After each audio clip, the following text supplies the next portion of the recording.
This week's episode is sponsored by Change. Change is the #1 mentoring program that teaches you e-commerce from scratch. Change has a real community with real results. I have been working with Ryan for many years now and have attended many of his events and retreats across the world and got to meet members and the amazing community of like-minded people. Ryan works with a lot of big names in the business world, helping them build online businesses and e-commerce. Change offers personal one-on-one support, no experience needed, but like anything, this takes time and is not a get-rich-quick scheme. If you put the work in, you will get the results. E-commerce and online shopping is getting bigger and bigger.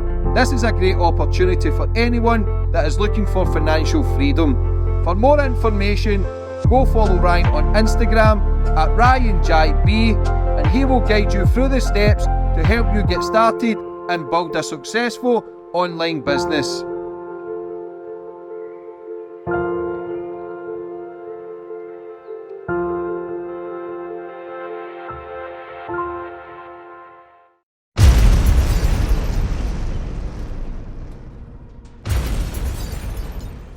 You can now follow me on all my social media platforms to find out who my latest guest will be. And don't forget to click the subscribe button and the notifications bell so you're notified for when my next podcast goes live.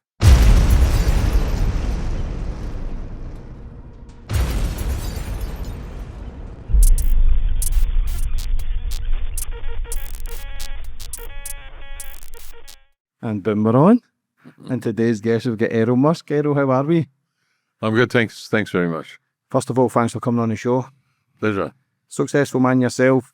Everyone knows your son, Elon, one of the most successful men on the planet. You've also got kids who are successful, also many kids. But yeah, it's good to have you on and find out who the man is behind the kids, the successful kids, the business. You've had your ups and downs like anyone in life.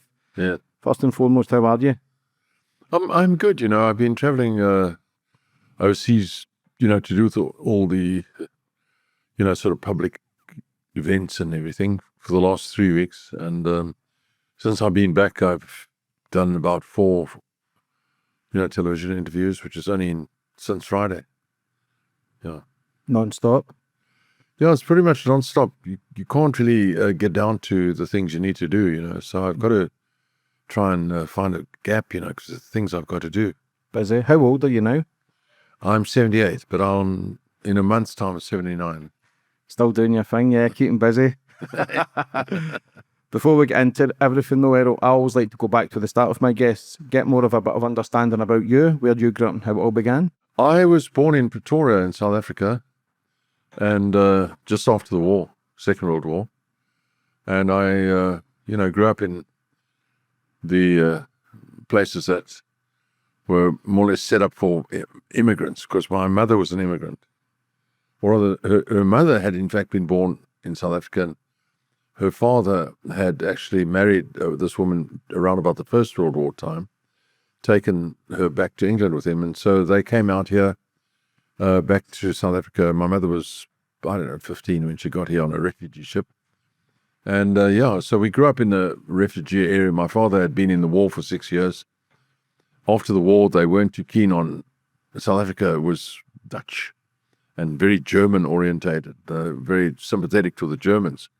So soldiers or people who served in the war in Europe against the Germans were not very welcome back in South Africa. So he had a hard time, very hard time. Plus he was shell-shocked and so forth, How was schooling back then? How was your school? Well, school was good, I went to the cheapest city school but Johannesburg at that time was a major city. It was the gold center of the world. It was the diamond center of the world. It was everything, Johannesburg was far more pleasant to visit than New York or London. What was it? Well, it had, first of all, it had the freedom of being, a freelance city, you could say. It didn't have to keep in step with anybody. And so Johannesburg had the best restaurants, the best nightlife, the best of everything, And but anyway, the immigrant section was quite poor.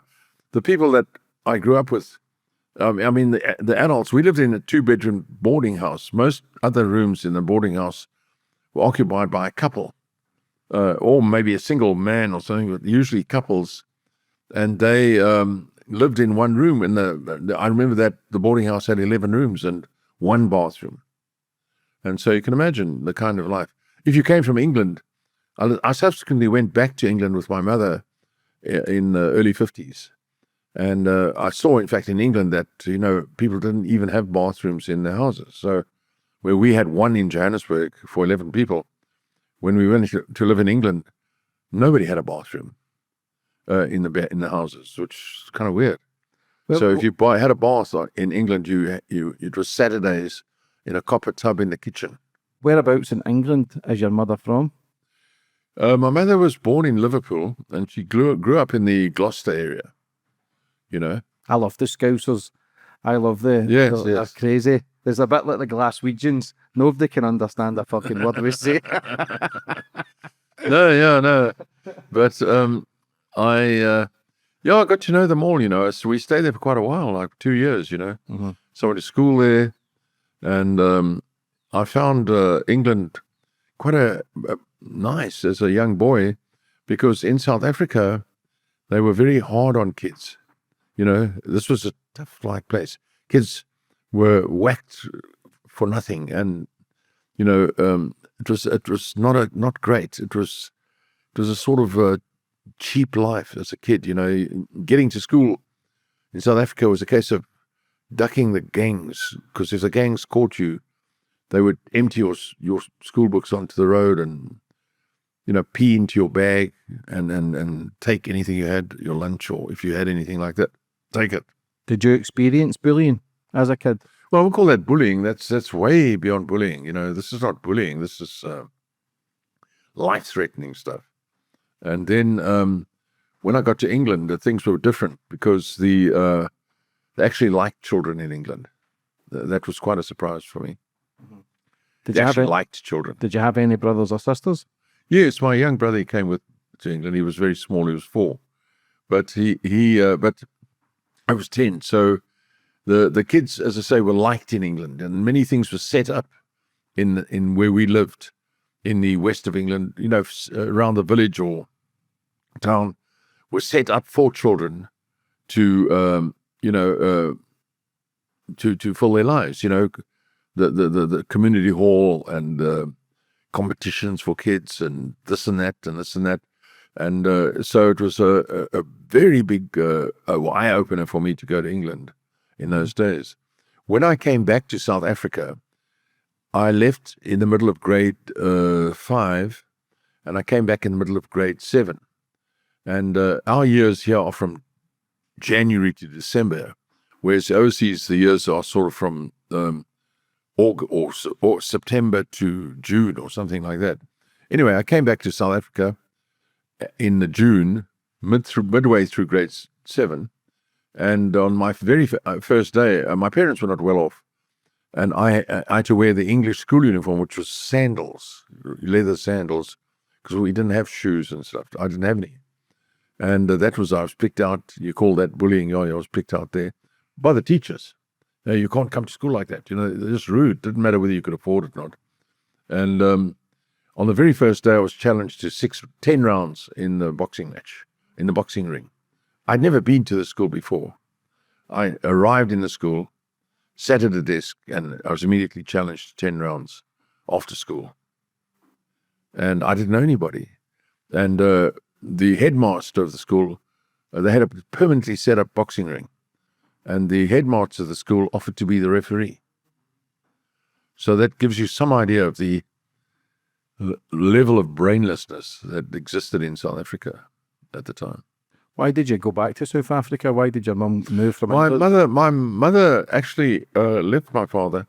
He had been a full-time crypto in military intelligence. Never wore uniform or anything like that. They went right through the war wearing no insignia, nothing to identify them, And he had a horrible time. And he went all the way right up into Europe and came out right at the end. And he was one of those who couldn't talk about what he did for 30 years. And but he was a wreck. He shook all the time. And when he'd been in one area, the Italians had captured some of his colleagues and executed them on the spot. And, these were all boys in their 20s. So he was traumatized by it, And he could never come right. He could never keep a job. He wasn't interested. All he wanted to do was, like, be happy, just try and be happy. And anyway, when we were in England, the strangest thing of all happened. He took all the money he could find or something, and he put it on a horse, and the horse came in. It was some outsider, and he won 5,000, something, either it was 3,500 or 5,500 pounds at the time, which is an enormous amount of money. And my mother, upon hearing of this, because they just did letters in those days, which went on the ships, and when she got the letter to say he's won this money, she immediately set about getting back before he spent the money, and they were still married, and so that they could get a house. So they had this money, and they were able to buy a small house. Mm-hmm. So a really decent house cost you about 7,000 rands. Yeah, because now you've got PTSD and mental health. Back then, you never spoke about suffering. Like, your father must have suffered by seeing a lot of catastrophe and a lot of bad stuff like humans shouldn't see. Did they see the struggle in your father, or were you oblivious to it? Did you see him struggling as a person? Yeah. Yes. Did you know why he was struggling? Did they speak to you about it? No, not really. It took about only when he was 30 years after the war, my mother told me that he had his friends, because they weren't allowed to talk about it. It was an official Secrets Act. And he was only released from this Official Secrets Act in 1975, when they brought out all sorts of books about Ultra and, the Enigma machines and all that sort of stuff finally came out. How the Germans never knew that their messages were being copied during the war. You may know about it. And so he was involved in all that. And although I don't think, he was at the bottom, he wasn't a senior guy. He was just, among the people in the field, I suppose. Mm-hmm. But he shook permanently, he had a permanently couldn't keep still. How old were you when your parents broke up? They broke up, and then they came back and they got together and they spent the rest of their life together. Did they? Yeah. So, he got a storeroom job with the military. They as he had been, they finally sort of relented in towards, people who had, given their youth during the Second World War, really, because he left South Africa at the age of 20, came back at the age of 27 or something, as a destroyed person, and and so he only found solace in small children and drink. You know what I mean? He couldn't really face anything, if you understand, right? Mm-hmm. And so my mother did a good job with him. She looked after him really till he died. He died in his 60s, so he didn't really go that far. He was a wreck. He was a total wreck. We used to keep change in those days. You could buy things with coins. These days, of course, you don't use much coin, mm-hmm. but you always knew when he was coming because you could hear the change in his pocket, because the rattling of the change. You'd hear him coming if he was in the house, or you could hear him coming because the change in his pocket rattling. Was he a gambler? No, well, he did with the horse. I think as by nature, he would have tried anything to try and get himself out of the rut. The pain. Those days, someone like him would get a job for £5 a month or something like that, or maybe £10. I don't know, very little. Mm-hmm. And so he had no real skills, and all his youth was taken away from him in the war. So when he came back, he struggled, struggled tremendously. Mm-hmm. Did you see? They made him a storeman in the army, though. a lot of kids can end up becoming like their dads, and it's not like your dad was a bad man. He tried to do the right thing, but No. a lot of kids can turn to drink, and you kind of went down the other path. You become successful yourself. Was that because you'd seen your dad struggle? Well, yes, to a large, we couldn't understand it. I mean, my brother and I, my father was someone who could do as Elon has pointed out, my father could do the Sunday Times crossword, which came out every Sunday. And they used to have prizes associated with it. In other words, if you put it in and soon enough and you were right, you got £10. I think the first prize was either £5 or £10. I'm not sure. And I think it was £5 actually, and which is a huge amount of money in those days. And he won the crossword several times. So he could do the Sunday Times crossword in 10 minutes. It was like easy for him. Elon's remarked on that, in fact, a few times. Because Elon knew him, but otherwise, that's it. And he just couldn't have face life. Your first wife, May, did you meet her in primary school? Was that correct? We call it primary school in the UK. It's like, yes, I met her at primary school, and she was 10 years old, and I didn't really meet her. I just bumped into her, and I was 12, she was 10. And then I did notice her all the way through high school. And then she noticed me, I noticed as well. And then only when we were in the last year of high school did I actually ask her to go out with me. And we clicked right away, instantly, And so that's, she came from a better off home. Her parents were from Canada, and her father was from America, and her mother was from Canada. And they came without an aeroplane. I mean, things that were unheard of for the majority of the people. They had a small aeroplane, and they were well off. He was a chiropractor, and he knew how to, sell his wares to the public and all that sort of stuff. The majority of South Africans were very simple people at that time. So he did quite well, and drove the best American, big car and all that sort of stuff. And so she was quite different to me in that respect, what was it like being in love? In love? Yeah. I don't know. I haven't been in love for a long time. I can't remember. No, I mean, it's very nice. Obviously, it's a sort of mixture of torture and Pain. it's pain, torture, and happiness, all in the same glass. I say that like love is painful. Like love isn't just easy and peaceful. It becomes painful as well. Oh yes, it's terrible. Why do you think that is? Well, you start off and everything goes well, and then something doesn't go well, and then suddenly one of you decides to say, let's leave it, and then, pride or whatever it is stops you from getting back together. That happened a lot with me and May. And, and the pain and misery, and then eventually you make up again, and this went on with her and me for 6 years. And her parents had, in fact, been in America and Canada. They had been sympathizers of the German cause. Father was actually in a political movement in Canada that was in support of the Germans, you see. And I imagine, of course, in those days that they were not really aware of what the Germans were up to, all round. I mean, some of the things they didn't quite, they just agreed with the German, political approach to things, or whatever it was maybe in those days, but they definitely were in support of the Germans. And then after the war, May's father, who was on a sort of wanted list for questioning, decided to get out of Canada. And it's one of those things you never see, that an American actually immigrates to South Africa.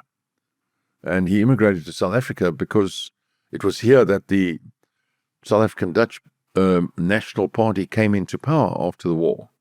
And the first Prime Minister, the second Prime Minister, and the third Prime Minister had all been interned for 6 years as Nazi sympathizers during the war. They were all in jail or, interned for the whole duration of the war. Because the Afrikaans or South African Dutch element sympathized with Germany. you know, and there was all sorts of sabotage and things going on. The vast majority of the white population here, the Afrikaners, did not subscribe to supporting Britain in the war, you know, against Germany. I mean, you know, that was obvious. Britain had always been the enemy. So you had your son, Elon, he was firstborn, Elon Musk. I'm reminded of the Queen Mother, you know, the old Queen Mother, being told one time when she was on some visit that the English had given their particular country hell. And she said, yes, so I'm the same with me, because she was from Scotland, you see. So your firstborn, Elon Musk, Yeah. and then you had 3 kids with me, is that correct? Yes, we had 3 children. Elon was the first. He was born 9 months and 2 days after the marriage. And so what I was going to say is that I didn't quite see eye to eye with May's parents. You know, they were very pro-apartheid and very pro the type of stuff that the national Afrikaans, South African Dutch people, you know, wanted. They wanted a separate country. They did not want blacks in government and so forth. And, you know, generally speaking, that was his side of things. I disagreed with him, the old man, quite a lot. Eventually, I got my marching orders and told I can't go out with May anymore. So I left. I said, well, that's fine. And we actually were split up for about 18 months or 15 months before we got back together and said, look, we're getting married. You can do what you like, you know, to the parents. So we never ever quite clicked there, you know, afterwards with the parents. It was sort of just live with it sort of situation, you know. Yeah. And then shortly after the marriage, the father was killed in an air crash, you know, a private airplane. And, you know, so with my sister's husband. And so that was sort of also changed everything. And, yeah, so then May and I went on and we had Elon, and then shortly after that, Kimball. And then shortly after that, Tosca. And then she was advised not to have any more children. Why? Well, you know, medical reasons. Medical reasons. Yeah, and then we... How was it for May, losing her dad and the brother-in-law? How was she? That's catastrophe. That's sad, that. How was she after losing her dad? It was horrible, you know, pretty awful. You know, I had to do all the things. I did everything. I did all the older brother was in America. He'd left South Africa. May's older brother. I was the senior older person, I suppose you could say at the time. I was probably 26 or something. And so I did all the everything, all the identifications, all the giving him organs and donating organs, and I did everything.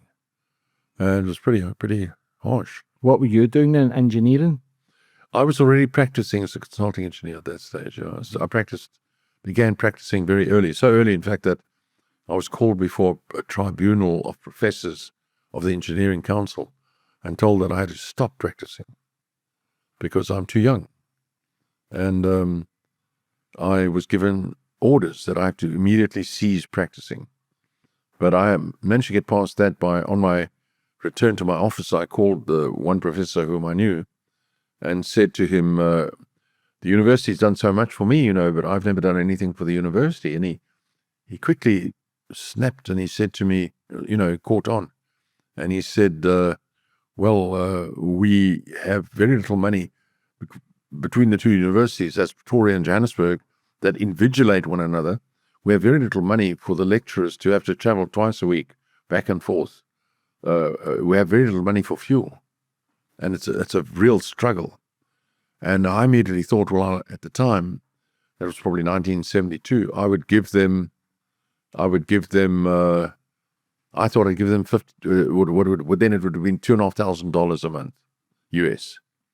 I'd give them $2,500 a month. In today's money, that would be 250,000 rand dollars a month, a year. That's what I mean, that's how much, or it is, how much difference, how much money it was. But he said to me, before I could say anything, he said to me, if we could get $200 US as it turned out, I'm just giving you the exchange rate at the time. It was 150 rands. If we could get 150 rands, which was the equivalent of about $200, rand was worth more than the dollar, then they would be well off. So in today's money, 150 would be 15,000 in today's money. If I could give them 15,000 a year, which I agreed to immediately. I was going to give them much more, and I was prepared to give them 150,000. But I said, okay, 15,000, you got it. And then it was the end of any queries against me practicing. I had so many clients that was ridiculous to even imagine that I would cease practicing. And then shortly after that, the same professor came to me and said, we don't have a gold medal for the university. Would I be prepared to donate a gold medal? And I said, yeah, sure. And so then he came back and said, what about a silver medal? And I said, okay. Then he came back and said, what about a bronze medal? I said, okay. He said, what about a bursary or a financial prize to the best pre-final year student? So I said, okay. So I did that too. And for the next 7 years, I gave out these prizes. You had a prize giving of 2,000 people. I did that for the next 7 years until I decided to introduce all the other engineers, consulting engineers, to share it with me and make it bigger, in which to this day I'm sure it still operates. How was it going through your first divorce? Because I think your divorce was fast because of your connections. You got it done in 1 week. Yes. No, I never expected to be divorced. There was absolutely no reason that I could think of. But I was, at the time I got divorced, I was like top of the social pile, top of the financial pile, and top of the political pile in the country. And so I was on top of everything. So, I felt, I was like a wandering, happy-go-lucky. I didn't take much notice of what other people's needs were or anything like that, and certainly not my wife. And then at that time, I had homes in most of the cities, and I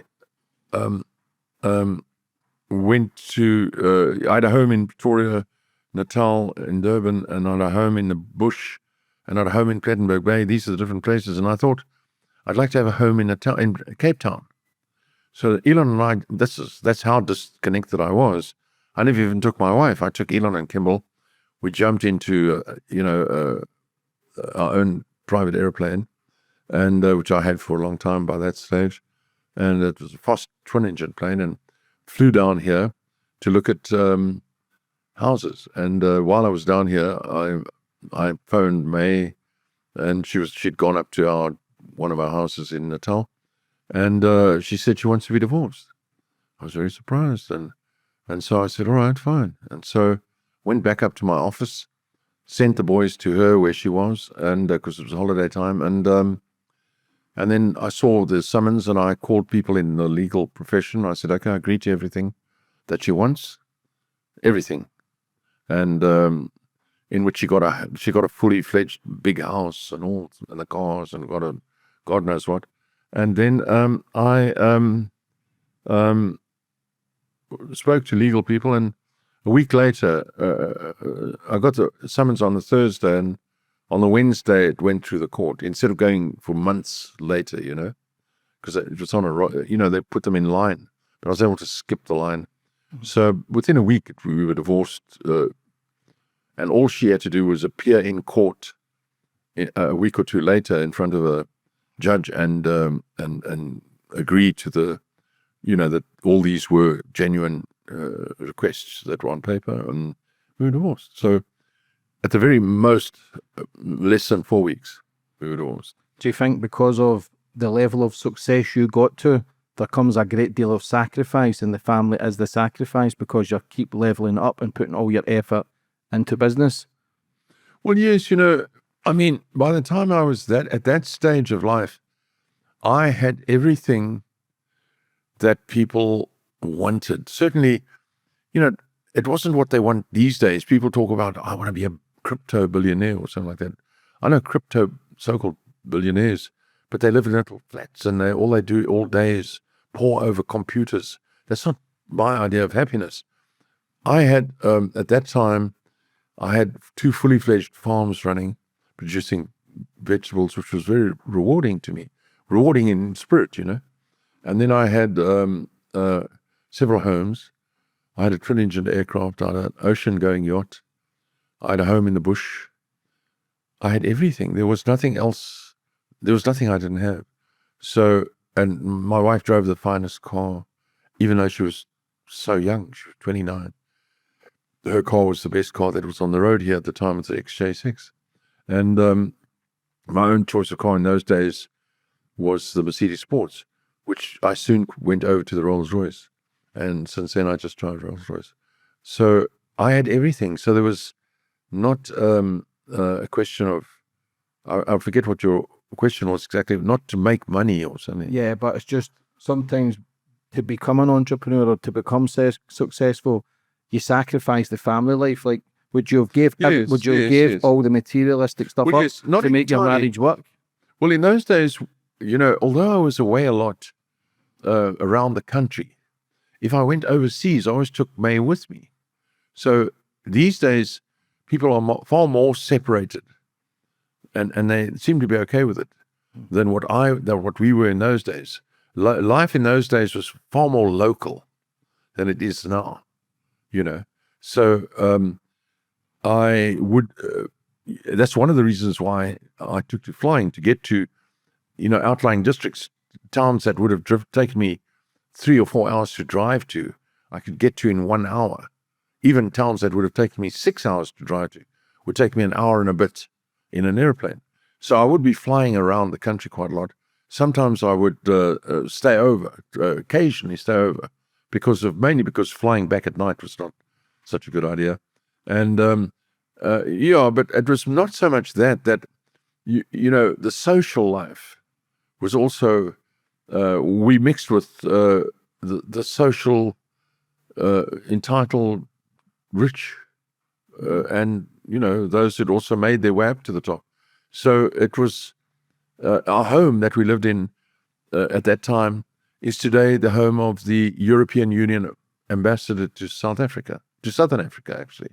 So right now, the home that I'm talking about, where we lived when I got divorced, is today the home of the European Union ambassador to South Africa. So therefore, you must assume that it must be quite a nice home. It stands to reason. It's actually one of the finest homes in the country. And that's how we lived. We had a chef, you know, we had a driver, we had a gardener, we had 2 maids. You know, we had a different kind of lifestyle.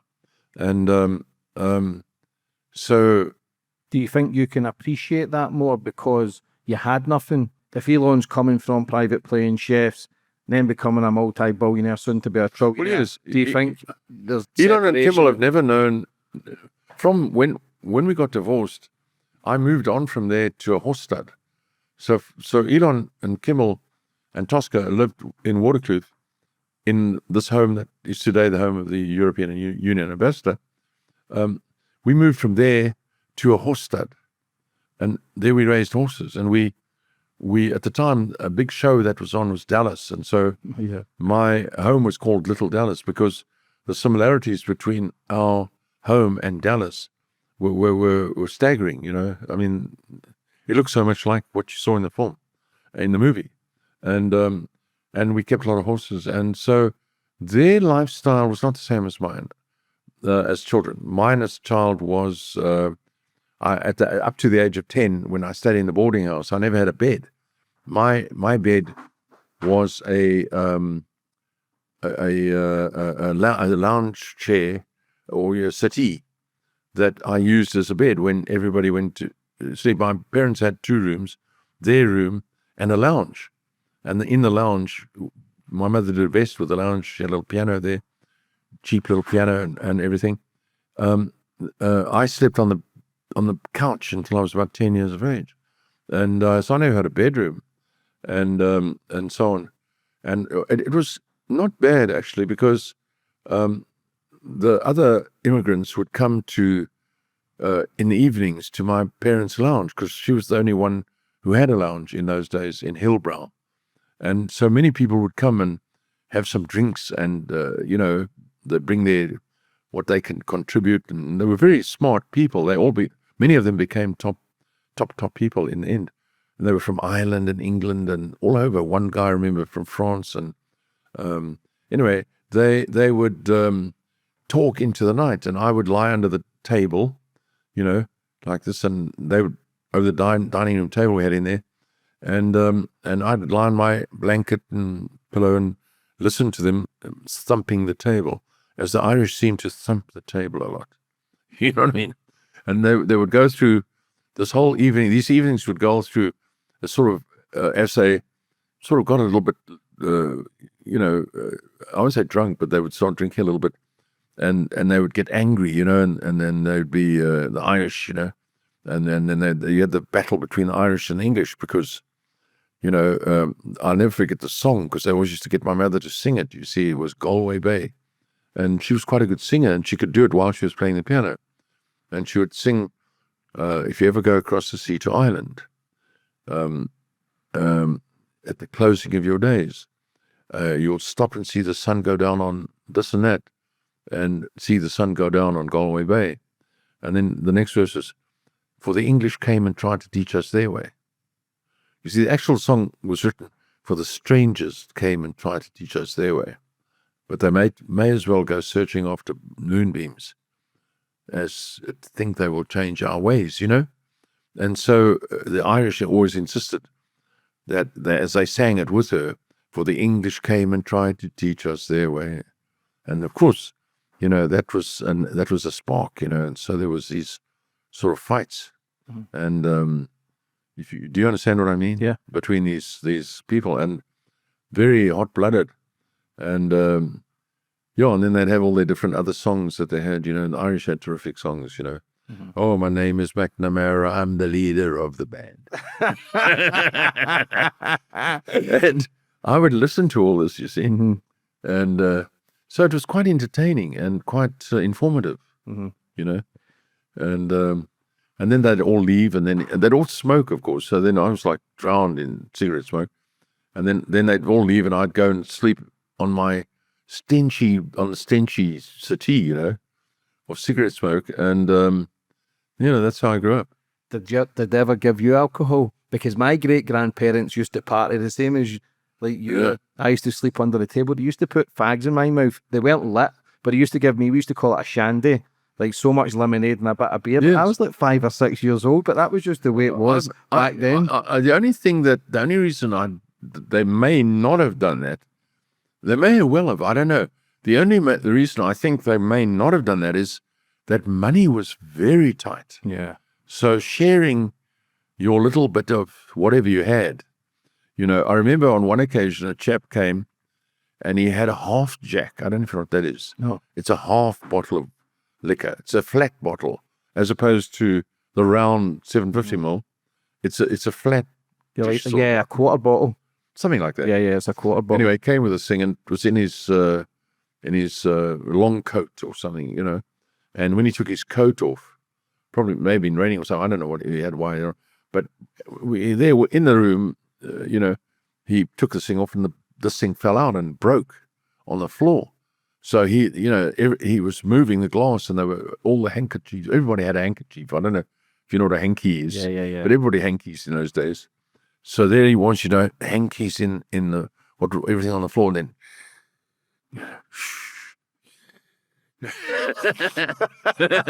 I mean, you couldn't waste it, you see. Everybody with the straws out trying to. No, you couldn't waste it. Yeah. I mean, there's no way you kind of like didn't. You mopped that up and then sucked the hanky, the handkerchief. You see. Yeah. So Elon, what was he like at school? Your first son? Elon was good. I mean, he was a trouble-free child. No problem at all. Very obedient boy. Almost too good. He was not a troublemaker. Kimball, the young one, was far more out to do something a little different. Elon was quite a safe kid all round. One thing happened with him is he was a quieter sort of boy, but nevertheless he was very interested in comic books and all that. He was quite very close to normal in every possible way, nice normal. And an interesting thing with him was that when he was in grade 2, I would receive a call at my office to ask if I wouldn't come and see the headmaster of the primary school that he was in the next day. So of course I knew it must be something to do with Elon, and so I went down and wondered. Elon had a habit from quite an early age. Well, I was saying was quite a normal boy. He did have a problem from a very early age. He would like to, for example, sit with me when I was talking with men, older men. He'd sit with me, and he would, like other men, and the older men would say, "Why don't you go and play with the other kids?" And he's saying, "No, I'd rather sit with my dad." You see, and which is somewhat indicative of that he was different. A little different in his mind. I'd rather listen to you, he said, or be with my dad and listen to the people talk. And they'd say, "Come on, little boy, come on, go off." He'd say, "Look," he said, "didn't I tell you, stupid? I'm just sitting here, I'm not going." And then after they'd tell him, you can't call people stupid. And he'd say, "But why? They are stupid." I said, "Yes, I know, but, you can't call them that because it's hurtful, you see." And he struggled with that concept, why they are stupid, He still does it, by the way. And it worries me, and he still does it occasionally. But what was I going to say? So I was called to the school, and I was concerned that he had perhaps told a teacher. I'd never seen a teacher. I was a dad. I mean, dads know where the school is roughly. It's the mothers who know everything, I'd never seen a teacher before, I didn't go to parents-teacher things and stuff. That was the mother's job, but I had been called. I was the one who had been phoned. So I went to see the headmaster. I went in there. There was a woman teacher and an older woman, and she was wringing her hands and looked terribly distraught. And the headmaster was a rather nice chap, and, at that time he was much older than me, in fact. And I sat down and I said, "So, what's the problem?" And I was expected to hear the worst, that he had called his teacher stupid, which is, pretty heavy in South Africa. I don't know, but certainly in the South Africans heavy. And it wasn't that. They said to me, "Look, we think Elon is retarded," you see. So of course I knew he's not retarded, so that was a big relief. So I said, "Why?" So the teacher took over after that and said, "Well, he forever looks out the window, and he doesn't take any notice of my class. He just sits and stares out the window." And I said, "Oh yeah." And she said the day before, she'd actually he totally did not respond to her, and so she walked up to him. And he remained staring out of the window in a sort of frozen posture. And she tapped him on the shoulder. And he spun around and she said something to him. And he said, "Look, the trees are losing their leaves." Something to that effect, And which I thought was a reasonable comment to make.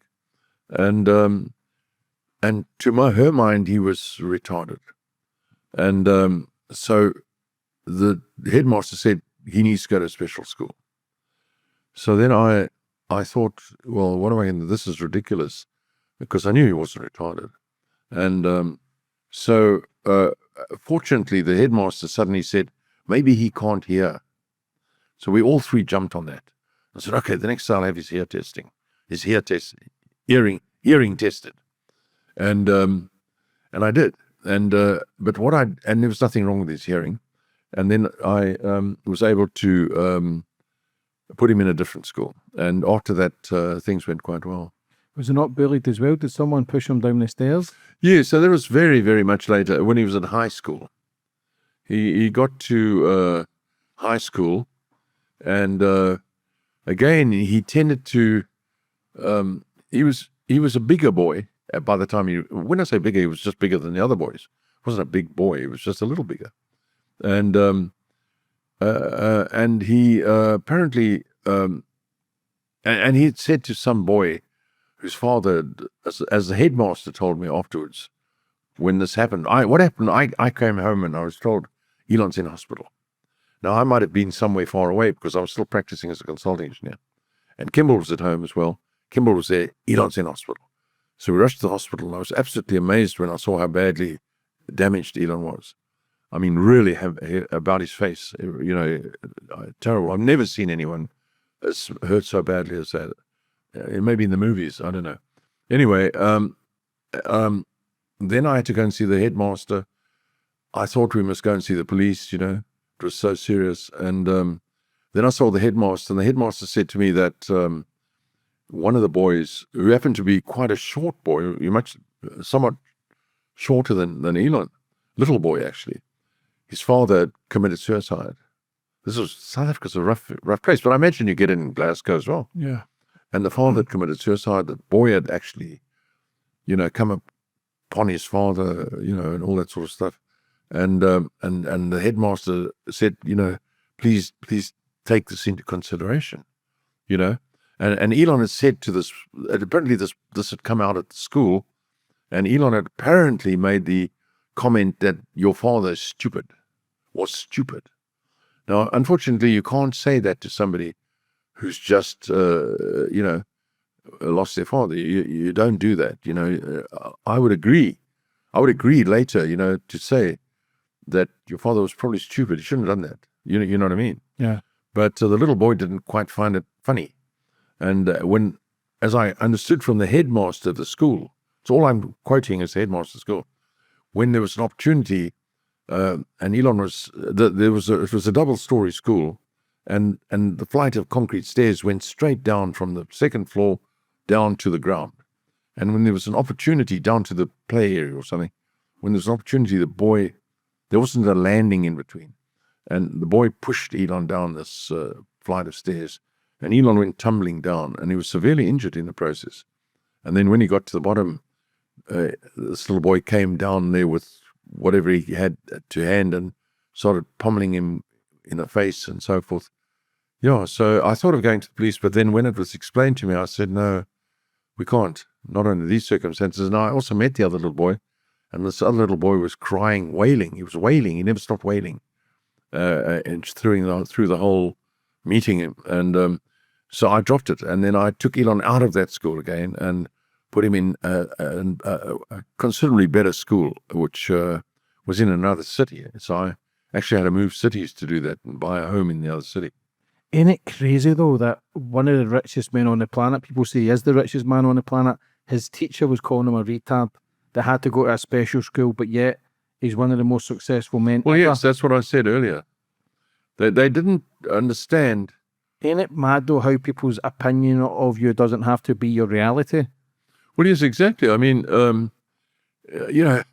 as I say, when they said Elon is retarded, not a retard, he's a retarded, which they didn't, you don't use that. You're not allowed to use words like that now. You're supposed to say academically challenged or something. Mm-hmm. But in those days, they didn't. They said he's retarded. Did he know what the teachers were saying? Oh, no. Because that can spiral students to then think they're not good enough. No. Did you keep that to yourself? No, I mean, at that age, you wouldn't even have quite clicked what we're on about. I was only about 7 or 8 years old. 7, 8, maybe 7, I think. No, I don't think he would have been too worried about what the teachers had said. I mean, I didn't go and share that with him. I mean, I knew he wasn't retarded. He lived with me. I mean, we did things together. I mean, he already had a motorbike for a start. I bought him his first motorbike at that age. It was 50cc Eiteljet, and he wore his crash helmet and so forth, and he was able to, drive around when we went to places where there was a bit of dirt road and so on. And no, he was not retarded at all. But I just difficult to say to the headmaster, look, I think you're wrong. So, but luckily the headmaster said perhaps he can't hear. So that's how we got out of that one. When did you get involved in the Emerald game? Because it says that you were involved in the Emerald mines. Is that true? Yes. Well, in the mid-80s, South Africa always was a very strong country. Now, of course, lots of people say, oh, yes, but, the white people took advantage of the blacks. Well, that's not really true. Everybody working together at that time, the overall political situation, not taking that out for a moment, the country was quite strong. I mean, for most of my life in those days, the rand was the only currency worth more than the rand was the pound.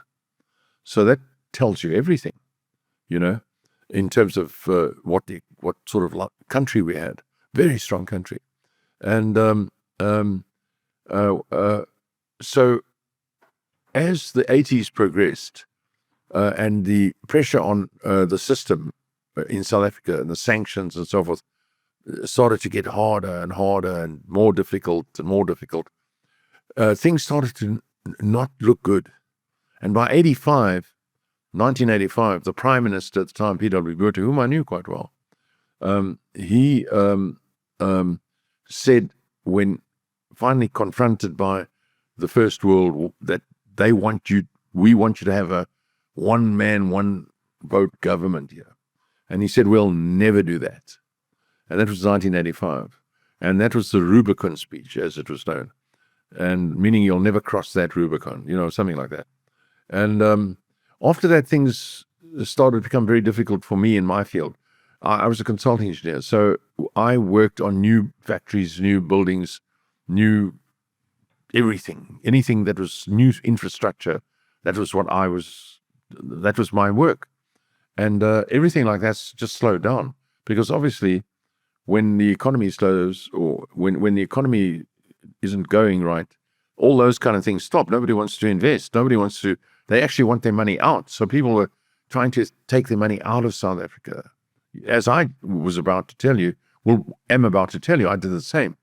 So I had quite a big aircraft at the time. I built up this aircraft. It's probably my 30th aircraft or something. And it was a 421 Golden Eagle, which is the top-of-the-range propeller-driven aircraft built by Cessna. And it's a pressurized plane, flies at the height of the jets and all that sort of stuff, has a pretty high speed and all that sort of thing. And it had de-icing and all sorts of stuff. So I was told if I could get it, I couldn't sell it in South Africa. I'm told there's no chance of selling it in South Africa. And then I phoned a company in England, and they said if I can get it there, then they will buy it. So flying this thing to England was straightforward. So I got in with a friend, and we set off. This plane had passenger seating, toilet, a little kitchenette, air hostess's seat, and a pilot's cabin for two. And so I set off, and then a leg of our journey the next leg was to go to Jeddah. And they were having a religious festival at the time. And they said to us, if we come in, we should do everything on telex. I don't know if you remember that. Nowadays it's like Wi-Fi and internet, but it was telex, little tape that used to come out, That one letter at a time. And Like the Morse code? well, no, not Morse code. You could use Morse code, but it was telex language, but you had to read it, as it came out. Yeah. And they said to us, it worked well. If you come now, we're going to have to charge you $2,000 US to land, and we're going to have to charge you $600 US a day to park. And I thought, and then they went on about fuel, and I thought, oof. Then they said, but if we come in 2 weeks' time, they won't charge us anything to land, and they won't charge us anything to park, because they're very nice, the Arabs. They're very, very refined people. They said they would sell us aviation fuel at 5 cents US a liter. So, I mean, geez, this was a fantastic offer. So we did a left turn at that point and went to Lake Tanganyika to go and have a look at it. Now, Lake Tanganyika, I'd never imagined I'd ever go there, but it's a lake 900 kilometers long, or 600 miles long, and about 130 miles wide, 200 kilometers wide. It's huge. There's nothing like it. It's so gigantic in the middle of Africa. And it looks like a swimming pool. It looks like a household swimming pool. It's blue, and you can see right into the water. Anyway, so we went there, and we landed at a newly built runway that had been built by a company from Panama, but actually a whole lot of Italians had a sort of covering company in Panama, and they'd done this for this. It was either Tanzania or Zambia, I don't know, who built the runway. And we landed there and met all these people. in the middle of the bush, surrounded by every wild animal you can think of, and many crocodiles. And they saw the plane. They said, "What are you doing?" I said, "I'm selling the plane." They said, "How much you want for it?" And I said, "Well, I'm looking for, at the time, it was a huge amount of money, £80,000, which was about 350,000 rands. Today, that same airplane would be worth about 6 or 7 million rands, and maybe more. Anyway, a new one would be 100 million rands, today. Anyway, so they said, "No, we'll buy it. We'll buy it at that price." So I said, "Oh, okay." So they said, "Do you want dollars or pounds?" I mean, that's how Africa was, they opened a safe. "You want dollars or pounds?" And so I didn't know much about dollars at the time, so I said, "Well, I'll take pounds." And then the day after, we got to know them and, started enjoying the little bit of middle of Africa scene, where you couldn't go anywhere on foot because of the hippos that would kill you almost immediately. Everywhere you went, you had to be in a vehicle. And even for just a few meters, a few yards. Anyway, so then the next day they said to me, we got talking, and then they showed me some emeralds. I'd never really touched an emerald. I'd seen them or had a vague idea what an emerald was, like I know a ruby, or something like that. And then they said, "We've got this emerald deposit, and if you like, you can have all the emeralds we've got on the table now," which was about 118 cut emeralds, Zambian emeralds, or Central African emeralds, which is a very nice emerald, very dark green, very beautiful stones. You can have all of those, and we'll send you rough every so often if you want to give us half the money back. So I thought about it. I thought, well, okay, I've done well on this plane. So I said, okay. So I gave them half the money back, and they gave me all the emeralds, and I wound up, they'd used the same airplane to return me and my co-pilot to South Africa. And after that, I started selling emeralds, and I found that you had to take them to the very high-end jewelers, and that you don't really get on the street. These are jewelers that deal only with this sort of different kind of client. Private clientele. Yeah, private. New York, London. Yeah, these are not on the street guys, Mm-hmm. And anyway, so I soon managed to start selling those emeralds. So then I started getting the rough, and then I employed a cutter, because Johannesburg had all the diamond cutters. So I went to a typical diamond cutter, said, "You can cut emeralds for me." He said, "Sure." So we started getting rough from up in Africa, and pretty soon I was cutting emeralds left, right, and center. And so for the next 6 years, I sold emeralds, and we did quite well. So when most people in the country were battling, many people were being forced into trailer parks, to rent out their homes so that they had an income, and then move to a tent in a trailer park, that kind of thing. Anything to get by. And very many others were leaving the country under, just let's get out of here somehow, if we can. So hundreds of thousands of European descended people left the country, as you probably know. And then, but we never experienced any loss. So Elon and Kim were staying with me, so we experienced nothing. We continued our annual trips around the world. We actually, during that time, we went down the Amazon, expensive trip down the Amazon. We did lots of things. We didn't have any, we didn't feel it, you see, because we had the income from the emeralds. Mm. And sometimes I would take, and I mean, every time I went overseas, I would take a few emeralds with me. And they were quite easy to go into high-end jewelers and say, I have something you might like to see. And when you were alone, and then you show them. and then the jeweler goes, he said, "Well, what do you want for that?" And then I always sold very cheap. Why? Well, I could, because it was easy for me to sell cheap. Were you getting it cheaper? Obviously, you were getting it cheaper. What were you? Yes, I tried to work out in those days. I'm like an engineer. I'm not a guy who maximizes a diamond smuggler. Maximizing profits. But anyway, I would always try and make sure I got 7 times what it cost me.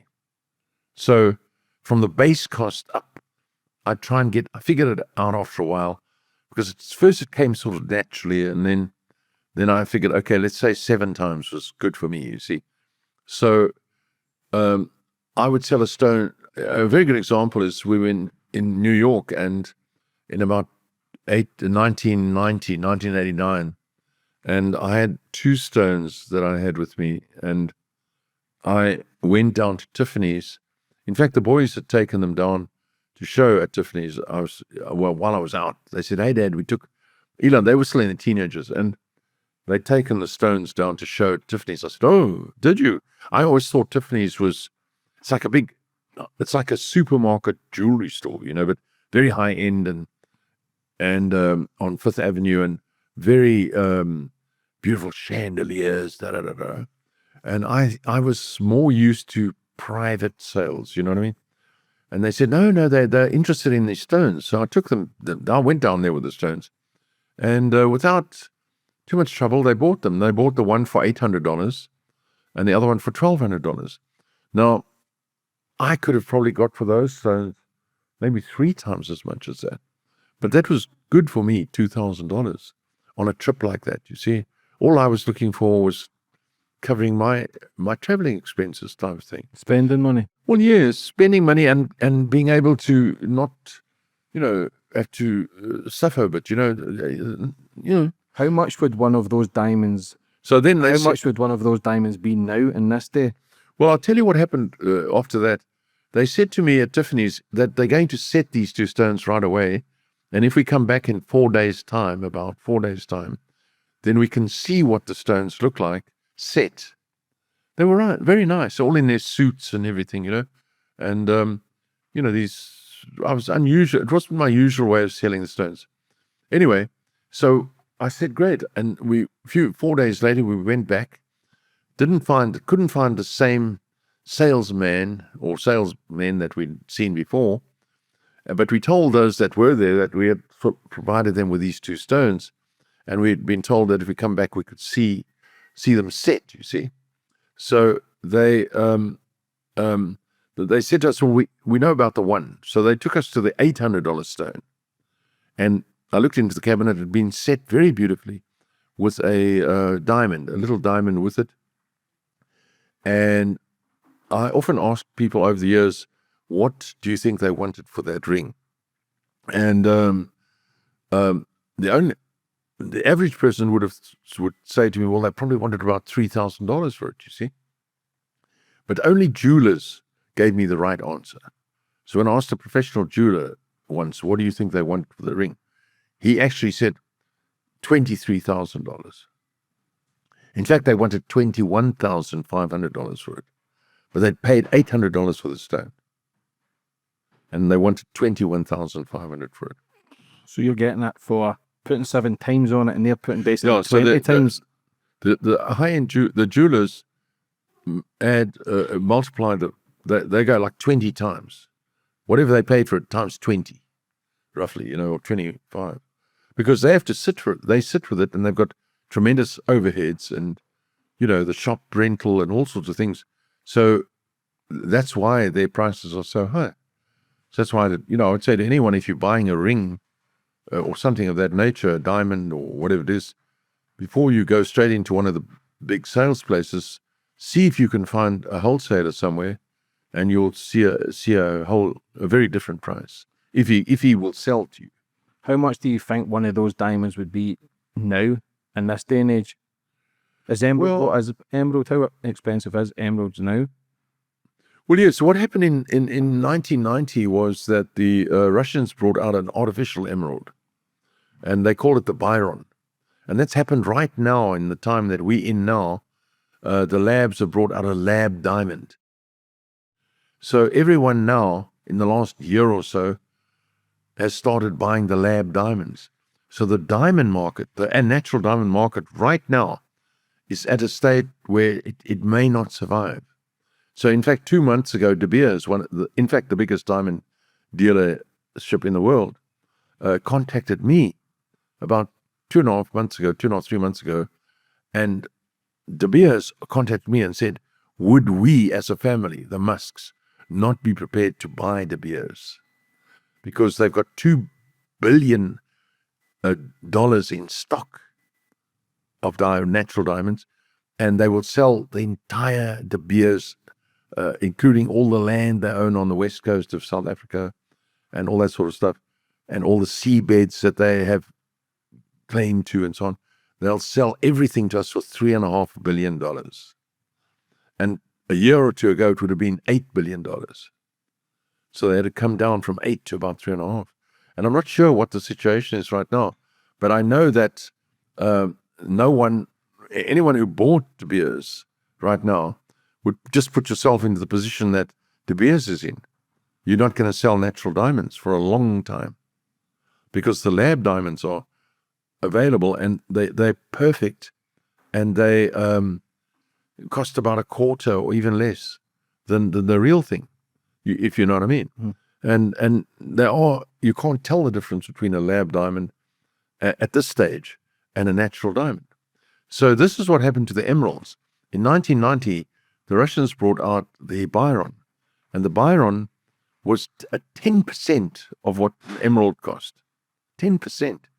So all the big jewelers in the plaza in New York and the Waldorf jewelry shops and everything, they all went for the artificial emerald because it was a perfect color and had no flaws.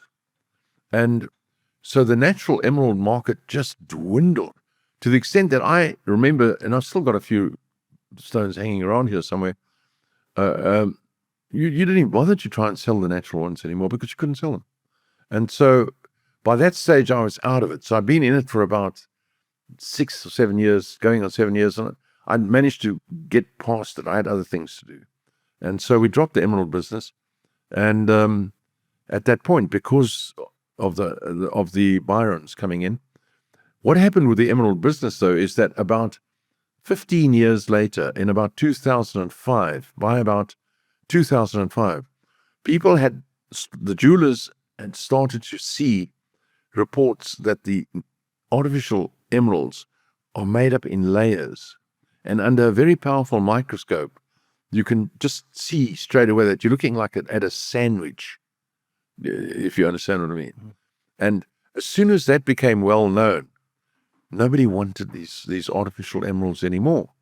So today, you can't even give artificial emeralds away because nobody will wear it because for fear of being asked, is that an artificial or real emerald? And, the onus being on the person to say, well, yes, it's an artificial emerald. Who the hell wants to be seen wearing an artificial anything? And so the natural emerald market has completely recovered. And so now I deal a little bit still with people who have natural emeralds. And where emeralds is as big as my nail, my middle fingernail, maybe a little smaller than that actually, are for sale for like $500,000 for one. See, Elon, did he create a computer game called Blaster when he was a young kid? Is that true? Yes, when he was a very small kid, when he was about 11, he came to me and said he wants to go to a computer course. And he showed me the advert, and the advert was quite big in the Sunday Times, offering a course of 6 months for in dollar terms, about $2,250 for the course in 1982. In pounds, about 800 pounds or something, or maybe £1,000 for the course, which was an enormous amount of money in 1982. I mean, you could buy a new car for 5,000 for £2,000. You could buy a new car. And anyway, he wanted to go on this course, and I then phoned the people, and they said, sorry, we don't take children. We only take adults, which is a way out for me. Anyway, he was very unhappy about it. And then a week or so later, he came to me with an advert, a new advert that they must have had maybe they didn't get much response.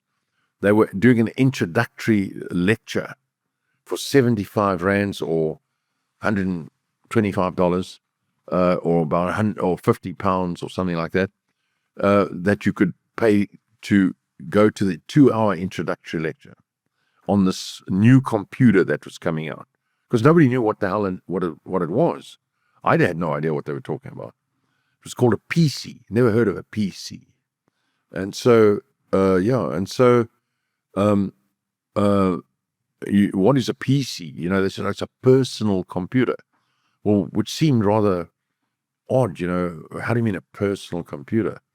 And because in those days, a computer was an IBM 360, which filled a whole house and used punch cards and all that sort of stuff. And anyway, so I phoned them again and managed to convince them to let him come if he wore his blazer and tie and sat on the side and all that kind of stuff. He could come to the introductory lecture. So I took him, Kimmel and I dropped him at 7 o'clock at Witwatersrand University, where I used to go. So I knew the place. So I was able to know where to drop him. And in he went, and we went off to get something to eat or something.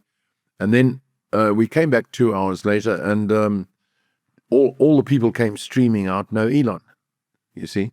And so then I had to go in and see where he was, and I found him, jacket off, sleeves rolled off, tie off, sleeves rolled up, and he was standing there this high, you know, two bricks and a ticky high, and he was talking to these tall men, very tall men in suits from England. And as I went down, I sort of approached him, and the tallest one turned to me and said, I remember him, you know, glasses and little beard. He looked like a real professor. And he said, this boy has to get one of these computers. So I said, how much are they? That was like typical reaction of a South African father, you know, how much are they? And the actual thing had been promoted by a company from England that was building what we called hyperamas, big shopping centers, you know. And I knew him because I was doing one of the hyperamas, and he said, don't worry, Errol, we'll give you a discount. So anyway, after the discount, it cost a little over 7,000 rands, which was about $10,000, or about 3,500 pounds, something like that. Am I right? And I bought it. It was a little less than a small Mercedes. So the 220 Mercedes was 9,000 rands, and this thing was about 7,200. But you got a screen, a keyboard, a mouse, and a printer, and various other things. And so it was the first personal computer brought out by IBM. It's called the IBM XTA. It was the first computer with a mouse. It didn't have Windows or anything. It was disk operating system. And there was a computer prior to that had been brought out by Apple in the 70s, but it never got anywhere. It was a totally different thing. There was no mouse, you know, the Apple computer. It was a keyboard and a screen all joined together, but it never went anywhere. But the IBM XTA became an instant overnight success. And so Elon, with that, taught himself to program. And then shortly afterwards, he came to me and he said he's developed this game, he calls it Blast Star. So with your keys, you know, up and down keys and things, and maybe with a mouse, I'm not sure, but these things would come down and you could shoot them down. And he called it Blast Star. So I thought, well, I'll send it to, because he had he was able to type and he could print out the whole game. You know, it was a proper computer. It had a sort of word processor. And so I sent it into PC Magazine and said, you know, my son did this. He's only 11. And so I sent it into PC by mail. And they got back to me and said, look, we'd like to publish this. So I said, okay. And they said, if he can publish this, we'll give him 700 rands, which was quite a lot of money at the time. It was actually a huge amount of money. And I said, no, great, do it. And, you know, he was very happy and he got the 700 rands. And I kept the magazine for a long time. Eventually I kept the cutting. And then about 5 or 7 years ago, I actually found it among my papers and sent it to him. It was all tatty, a bit tattered at the time, but you could still see it. And then they published it, and you can find it on most websites now, Blast Star, and you can actually use it. You can program your computer with it. And so that's how Blast Star came out. Did you know then that you had something special, especially at a young age, sleeves rolled up? Well, yes, I did. I mean, after I finished university, I was my first job that had any interest at all to me was to join IBM and learn Fortran programming and COBOL. The drawback was that the pay was extremely low. I mean, we as a graduate engineer at other places you might get 250 rands a month. Working for IBM and like being an intern with them, you may got like 100 rands a month. But it was worth it to because they teach you, you're getting taught as well as getting paid. And so they taught us Fortran, formula translation, and COBOL, which is commercial business, something other language. And so I did those 2 diplomas, and so I had them. And then my first job was to teach other engineers COBOL and Fortran, and which I found extremely difficult to do, teaching people. At the time, people were either they were frightened of the idea of computers, or they simply just didn't want to have anything to do with them. And it was slide rule days. Nobody had you didn't even have a plus. The first plus, minus, divide, and multiply handheld calculator only came out about 5 years later. So at that time, we were still using slide rules to do all our calculations. So when I worked for IBM, doing Fortran and then learning Fortran and COBOL, that was in 1969. And the first handheld calculator came out from Texas Instruments in about 74, where you could add, subtract, multiply, and divide. And everybody was like, couldn't believe it, that you could do this with this little thing, this plastic box. And they were selling them for easily $100 each at the time. Then $100. In other words, in today's money, that would be 10,000 rands each, or 500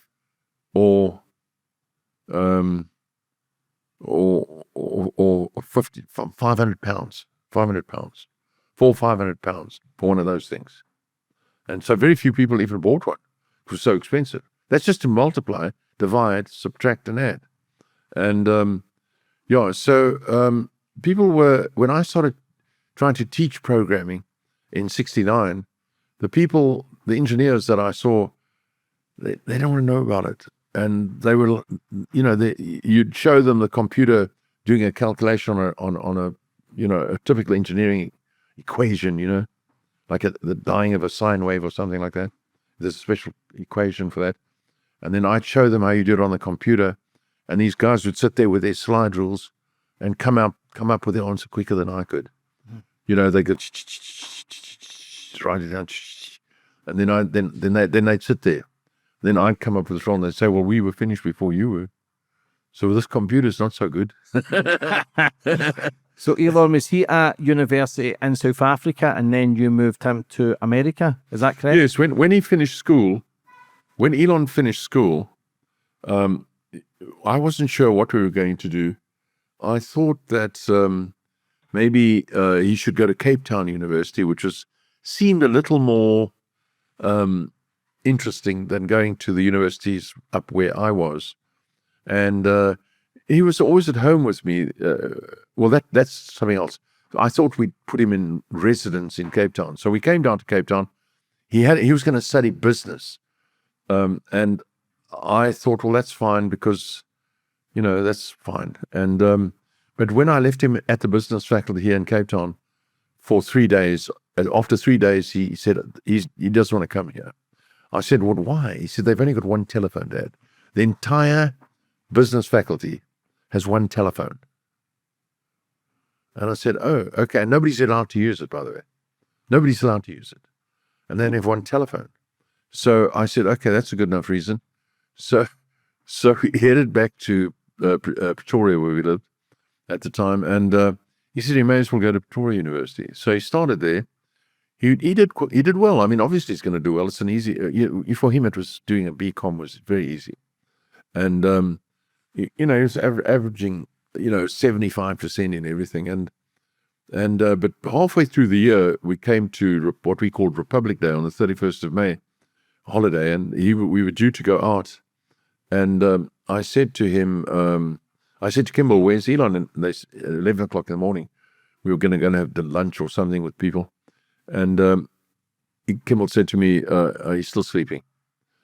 So I went up to his room, and there he was, spread out. He was already quite big now, and huge feet, wears size 13 shoes, and big toes sticking out. So I just pulled him off the bed onto the floor, you see, and I said, come on, we're going out. And he got up and he sat on the edge of the bed, very dejected. And I propped myself up against his desk and looked at him, and his head down, he was like still half asleep. He said, "Yeah, I don't want to go. So I said, "You're not very happy, are you?" So he said, "No, I'm not happy, Dad." So I said, suddenly, like a flash of lightning in my head, what I'm saying to you is exactly how it happened. Suddenly a voice in my head hit, and without even thinking, I said to him, "Do you want to go and study in the United States?" He looked up at me, and he didn't say, "What do you mean?" Or he said, "Yes." And I said, "Right, let's do that." And I said, "Tomorrow, you go to a friend of mine at the American Embassy. We get all the universities that are available, list, and we go. You go to America to study. You drop this." I mean, he was like a different person. It was like, there's this dead rocket or something, and eventually somebody put a light to the end of it, And so the next 10 days were hectic. We found out where we wanted to go, where he wanted to go, everything, getting ready, packing, remember, it was prior to internet and all that sort of stuff. It was 89, and everything was trunk calls, telephone calls. It wasn't even easy to phone. You had to book a call. And anyway, so 10 days later he left. 10 days from that moment of where I said, "Would you like to go and study in America?" He left 10 days. Within 10 days, he was on a flight to America, to friends that I had initially, because he left in the June, and it was holiday time for the universities, the midsummer break, So he had until September in which to decide where to go. We actually, oddly enough, that we all live in Austin, because in Austin you have the University of Texas. And that turned out at that time to be the most inexpensive university for him to go to. And so we sort of looked at that, because already the rand was, it was 5 or 6 rands to the dollar. And so whatever it was, if it was costing me, 15,000 a year for tuition in South Africa, it was going to cost me 90,000 for tuition in America, if you know what I mean. And that would have been at the University of Texas. So that's a very big difference. And so we decided we'll try Texas. But off he went, and he got very involved with all the people we knew. I knew people, because I'd taken him to America beforehand. So he'd done 2 trips to America before that. And so he was, he'd been to most of the states, or half of the states. And so he was fairly well traveled. Been to Europe with me several times, to China. He'd been to a lot of places with me. So he was okay. And so he decided rather to spend an entire year looking around. So he only started university the year after, He spent the next year. He's very young, because he finished his matric, what we call matric, when he was 17. So he was only 17, and so it was quite easy for him to skip a year, or not feel that he was out of time, or behind or anything. And he then went and joined the. Eventually wound up going to the University of Toronto, and that he was fished out of that to go to Wharton, where he got a scholarship. And the Wharton scholarship was like $250,000. So it was a very big, jump for him to go to Wharton, Philadelphia. And then after that, his plan was to continue studying at Stanford, where I've just given a lecture to 500 or 600 students, or an address rather. Last week I spoke to 600 or 700 students at Stanford, and it's where Google came from. Stanford, that's where it was started. It's a very august setup, and he was going to go there, and then he suddenly contacted me and said he wants to change his whole idea. He's not going to do that. He's going to start a .com business. And that was 95. I said, what is that? I don't know what it was. And then he said he's going to need some money. And I said, look, things are really tough here in South Africa. The ANC had just taken over. It was illegal to send money out of the country. It was just impossible. South Africa was absolutely at its bottom. And most people were just getting out with anything they had just to get out. And I said, look, I'll send you money. I had an ocean-going yacht, which I'd paid 400,000 for, and I sold it for 100 to be able to send him, send that money. I had to send it through Israel, through a backdoor shopping system setup run by some Jewish guys. So you gave them the money, and then they sent it apparently, or whether they did, I don't know, but then from Israel, money was sent to Elon. And then Elon would not get 100, he would get like 75.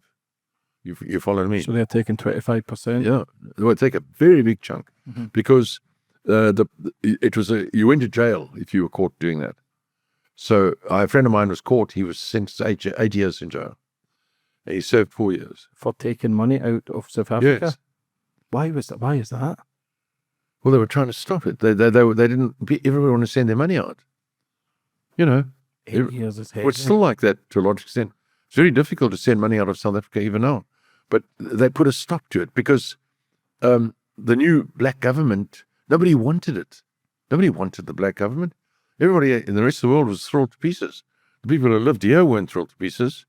They were now, today we live in South Africa. We have no railways, no airline, no hospitals, no hardly any decent schools. We have nothing anymore. No home affairs. We have nothing. No harbors to speak of. Everything's gone. Yeah, I was surprised coming out of Cape Town Airport, and there's so many of the little sheds, silver sheds, and so much poverty and so much. Yeah. I mean, so we have, everything just went to hell and still gone to hell. We don't have an airline anymore. We had one of the best airlines. We don't have railways. We don't have hospitals. We don't have anything. Did you go to Nelson Mandela's court case? Is that correct? I did, yes. As a matter of fact, I did go to Nelson Mandela's court case when I was a schoolboy. I was very interested in what was going on, and I was 12. It's grade 12, and I had a bicycle, and it was not near, it was 4 or 5 kilometers from where I lived.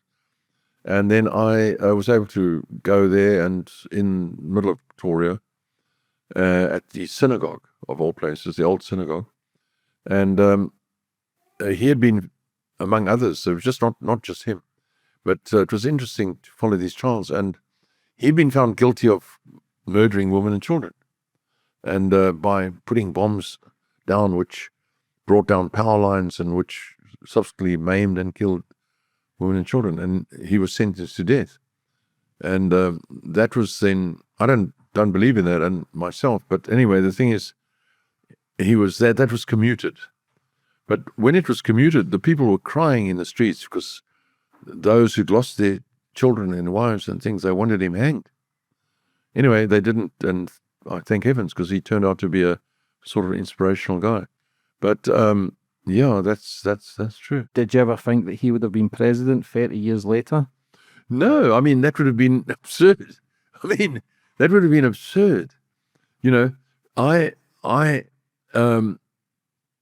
Later on, he would have been not young. He was quite a bit older than me. So he would have been, where I would have been 16, he would have been about 32 or 33.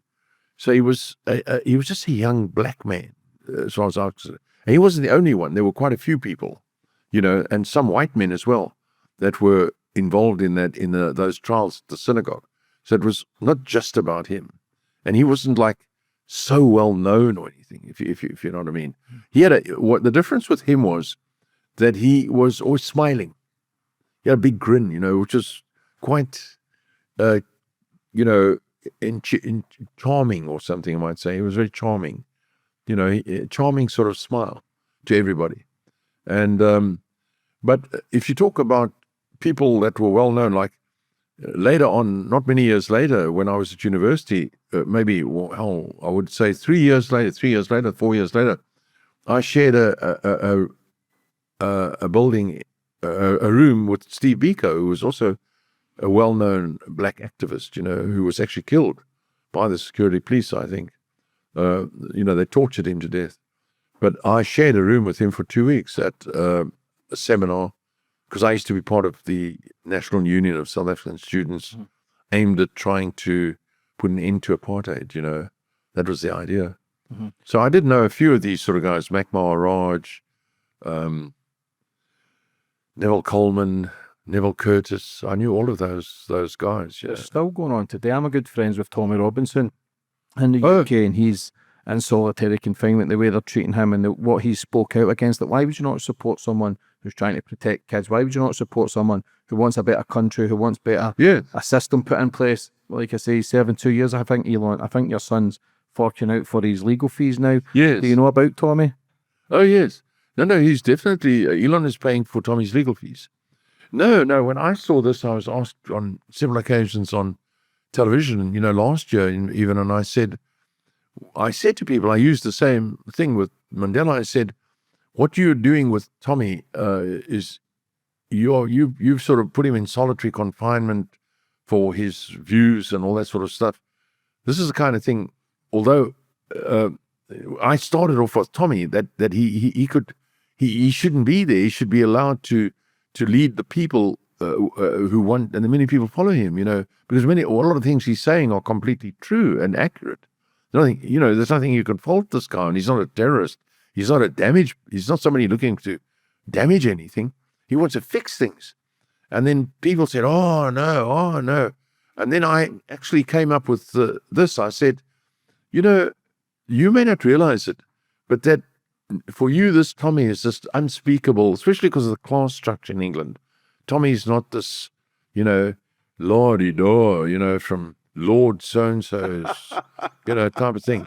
They love that kind of thing, Yeah, he's not one of them. No, he's not one of them. He's a normal person. And it's not far-fetched to think, I said on television, probably on Great Britain TV or Talk TV or something, I said that Tommy could well one day be the Prime Minister of England. And they were like, oh, what the hell, are you mad to say that, to suggest such a crazy thing? I said, well, if you had told the people in 1963 at the Rivonia trials that this man who's Nelson Mandela, who was guilty of the murder of women and children, many women and children, and of all races, and particularly white children and women, that he's one day going to be the president of South Africa, people would have hounded you away. They wouldn't have done anything to you because they would have presumed you're a lunatic. They would have presumed you have no brain or something. You're brainless, And in the same way, you're doing that now when I say one day Tommy Robinson, and I still say that. It's very likely that Tommy Robinson, when things start doing the movements that they do, it's very likely that Tommy Robinson is the future Prime Minister of England. Yeah, very likely. Because there's not many I put my money on it. Yeah, there's not many people who can get a rally on the streets with over 100,000 people, and he does that. And like I say, I hope he comes out safe and people just listen. All we want to do is politicians to listen to the people's voice. Yes. People now in the UK are getting 2 years in prison for a Facebook post. Well, yes, and they look for any possible reason to exaggerate that. But what's happened with the ordinary people who get into politics and get elected, they soon realize that if they say anything or suggest anything, they're going to be in trouble. But if they keep quiet, keep their little mouths quiet, these are little men in grey suits, like even Farage and all of these people, that it will be all right for them. Do you understand? Mm-hmm. And they'll go along and they'll get their monthly parliamentary salary and so on and so forth. And so that's why I said later, one day just before Christmas, last Christmas, I was interviewed here by one of the things, Talk TV, or it could have been Great Britain TV or something. And I said that Farage is not the person that you need for England by any means. He's not strong enough. And I said, Tommy Robinson is. Who is? I said, oh, well, Tommy Robinson. I said, he's the right man. He's a potential. But Farage, no, Farage is, I want to fit in. I want to fit in. I don't want to cause any trouble, Another puppet. Yes, and they said to me, I'm crazy. 2 days later, without me even having any communication with Elon put out a thing saying he's cutting all support to reform because Farage, in his opinion, has there's nothing there to support. So Farage is dead. He's been dead in the water for a long time. The trouble is that in England, it's very traditional society, so it takes time. And I would have thought that by now the number of embarrassments and mistakes that this Henry Starmer is, I think his real name is Henry Starmer or something. They call him Keir Starmer, it makes it sound better. If it has made, I would have thought he would have been gone by now, because he's made so many, and yet because of the way England works, he's still sitting there. In most other countries, Starmer, having turned his back on the rape gangs and all that sort of stuff, and all the information that's come out about that, and all the stuff that's come out recently, and plus the other things that he's, tried to enact, would have been gone long ago in most countries. But in England, because it's a country which tries to stick to the rules, or whatever you want to say, he's still in power. I would have thought he would have been out by the end of February, and I recently thought he would be out by the end of April. Mm-hmm. It looks like now he'll very likely be out by the end of May. What was the story when you had intruders break into your house, your family are there, and you ended up killing 3 of them? Yes. Well, my daughter that you see here, that you may have seen earlier, she just arrived from Texas. She was 6 years old, and I went to the house where we used to keep the horses. And I always kept that property. And I turned the stables on that property into little rooms, or a local restaurant asked me if they could turn them into the sort of rooms for their staff. So I said, okay. So apart from that, it was 12 acres, you see. So the property had 2 houses on it. So I was painting out the one house, so I had no tenants in it, and I decided that I would go and check out the paintwork. We were in Pretoria, and this place was in Sandton near Johannesburg. And I went over and took Alexandra with me. She was 6 years old. And the painters were there, and we put the lights on, and we were looking at the paintwork, just painted everything white, and no furniture. And the painters left at 5 o'clock, knocked off, and Ali and I were left there. Ali decided we used to live there, so she decided she wanted to run a bath for herself in the main bedroom. So I said, all right. So she ran the bath, and we had no towels, but she was going to have a bath. So I said, okay, fine. And you're always armed. Even now, I'm still always armed. And in South Africa, it's best to be armed all the time. And, and I put my revolver on a high ledge away from her and ran the bath for her. And I heard some noise up in the lounge, which was quite a big ranch-style house. And I went up to the lounge, and in the lounge were, my memory is not entirely sure, but about 7 or 8 black men. And the lights were all on because we'd had all the lights on to look at the paintwork, you see, so that helped a little bit. And it was about 5:30, going on for mid-season. And I saw them there, and the one in front had a jacket on and tie, So I wouldn't say he looked a little smarter than the rest, and so I looked at him and said, "Can I help you?" At that point, I was trying to figure. We had an electric fence already around the entire property. How did you get through the electric fence? It was in my mind.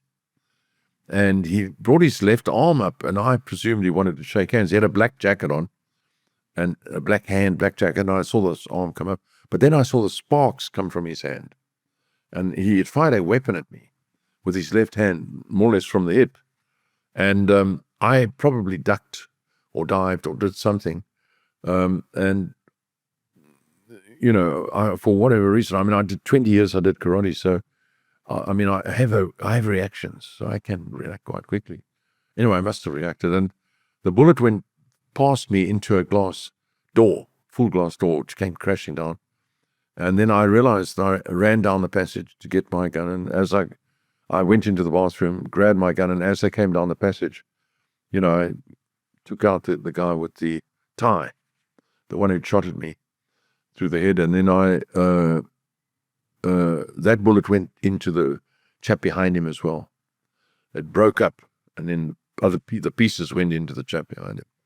And then they backed off, and then subsequently it was a sort of standoff, and then at one point me looking up the passage and them, looking, and in one moment I looked and there was a guy waiting for me, and as I looked and saw him, he fired and I fired. And I saw my bullet go in, because you stand right behind the bullet, and I saw his bullet go into his hip. And then his bullet would have hit me here, but it went into an upright of a folding door, an aluminium upright. It would have hit me right here. And so it didn't. And and then he screamed and ran off, and then we managed to escape through windows that were shot out, and we managed to get out of the property, and we managed to get help and all that sort of stuff. And when we came back, there it was, and 3 of them were dead. That's pretty gangster, to be fair. As a man, you should be doing anything to protect your family. Like, that's the right thing to do. They're in the wrong. Well, if I hadn't done that, Ali would have. Well, I would have just been killed outright. Ali, they would have turned into Muti. They've eaten her. Hannibals. Well, they don't eat. They use the child for Muti. That means if you eat her finger or something, then you have luck for life. You must have heard of that, surely. Like satanic stuff, like, is that witchcraft? Well, you go back in time, the Vikings and all the people before that, the different ages in which we live, So what would have happened if the police said to me that if they had killed her, they would have used her for Muti. Muti. It's medicine. Witchcraft. I'm surely you've heard of that. Yeah. So she would have been her head would have been dangling from a taxi mirror, They boil the head until it's shrunk. They hang it from a taxi mirror. Yeah, that's fucking crazy. That's fucking crazy. Join the world. Yeah. Please join the bus. How do you deal with that after something like that? We just, as a man, just kind of deal with that, or do you get nightmares? A few days later, the police, the place was looked like, a 44-gallon drum of blood had been poured into the lounge. I mean, there was an unbelievable amount of blood.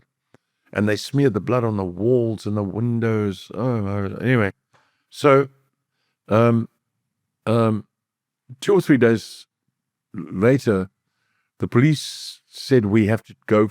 I must take myself and my daughter for counseling. You understand? Mm-hmm. So we went to this counseling thing, and there was a woman there in this room for children with Disney characters painted and so on, and toys. And anyway, so we sat down in front of this woman, and the woman said to Ellie in Afrikaans, South African Dutch, she said, how do you feel about the shooting of the other night? And then Ellie said, no, fine. And then the woman said, how's that? And he said, well, my dad won, That's a good answer. So my dad won, So then the woman said, well, she doesn't really need counseling. So we never went back for any more counseling. But obviously, over the years, it did affect her. I mean, as the memories came back, she enjoyed the whole thing stark naked for the next hour and a half or so afterwards. As I carried her through the streets, I mean, she had no clothes on. We climbed out through the window. She clung to me. The glass had all been blown out of a picture window with the guns. They fired 52 shots at me. 52. I fired 2 shots. And so we were able to get out of that window without getting cut by the glass, luckily. And then, she was naked until I could get help. I mean, she just clung to me, 6 years old, naked. Her clothes were all in the bathroom. And she was very good. She didn't cry or scream or anything. And when we managed to get out into the, let's say, the garden and away from the house, I was able to say to her, just keep quiet, don't say anything. Just lie flat, And to give you an idea of the sort of situation those days, when the police did come, they put on full body armor before they went into the house. Full body armor. In other words, full body armor. So that they would not be able to take a shot from the front. I mean, they would be able to take a shot from the front, no matter what. So when the police went in, they went in with dogs and full body armor. See, when Elon has projects like Zip2, which is sold for, I think, for hundreds of millions, does he get advice from you, or do you kind of encourage it? Like, does it come to you with those ideas? Did you know about it and how successful it ended up becoming? Did you see that also? Well, when they said they wanted to start a .com business, I wasn't sure what that was. But I mean, obviously, from my own background, any idea of starting a business is a good idea. If your kid is going to give you a thing like that, you say, that's great. I mean, let's see what you want to do. So I went to see them, and initially they started on City Search. That a computer would tell you how to get a product or how to get from one place to the other. Like we do with the GPS now. Mm-hmm. But then it would print it out. And they did this whole thing. They programmed the whole thing. So that they were in San Francisco at the time. So if I wanted something in San Francisco, some part for a car or something, I could find out where it is, and then I type in the address in the computer, and then they did this, and then you print, and then it prints out your directions, little arrows, how to get to this place. And then they discovered that a lot of people are doing this, and so they were a bit worried. And then one day, Elon, this is, of course, where I would say Elon is very, very smart, breaks the mold a bit. He sat there and he said that this is in 95, when most people didn't have internet. I didn't have internet.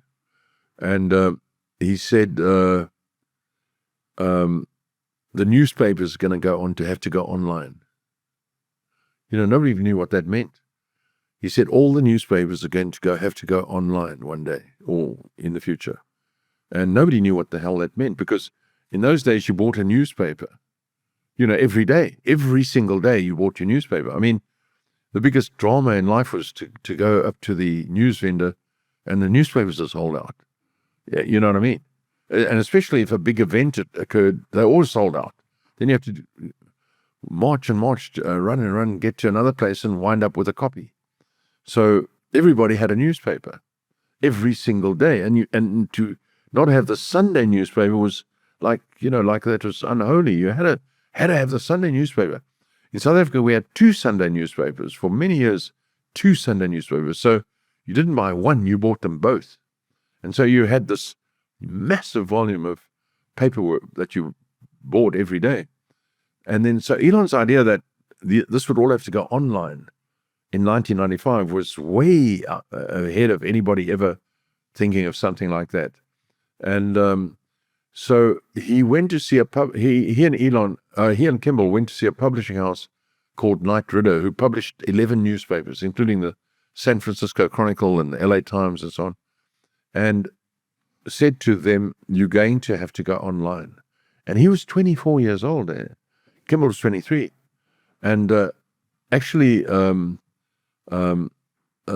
convinced them. So they gave Elon and Kimball a check for $4 million. Now, in this country, if they'd done that in this country, they wouldn't have walked out with a check for $4. Never mind $4 million. In fact, they would have been chased out as loonies to even come and ask for such a thing, But they walked out with a check.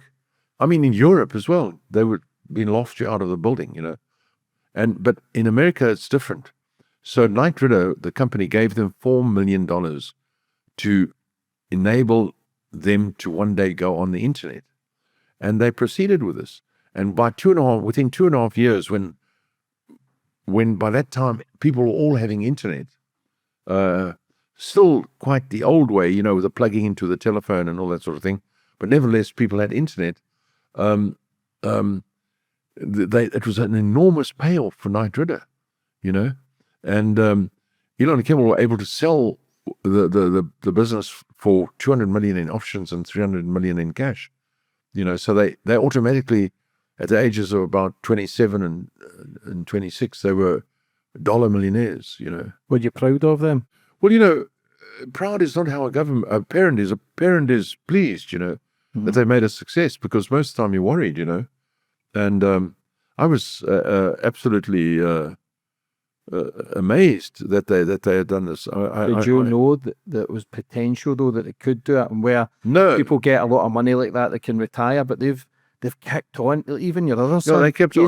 Has he not got thousands of restaurants as well? He's got Yes. like that. Success is another level. Like, how do you think they've maintained it so well? Was that because of your upbringing that's made them and guided them? Because it must be as well what you've gave them through their life.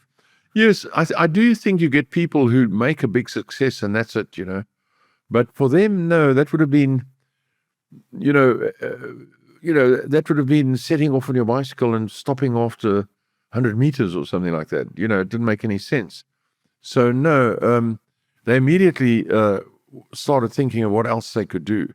And Elon's next thing was to say to me that how much do you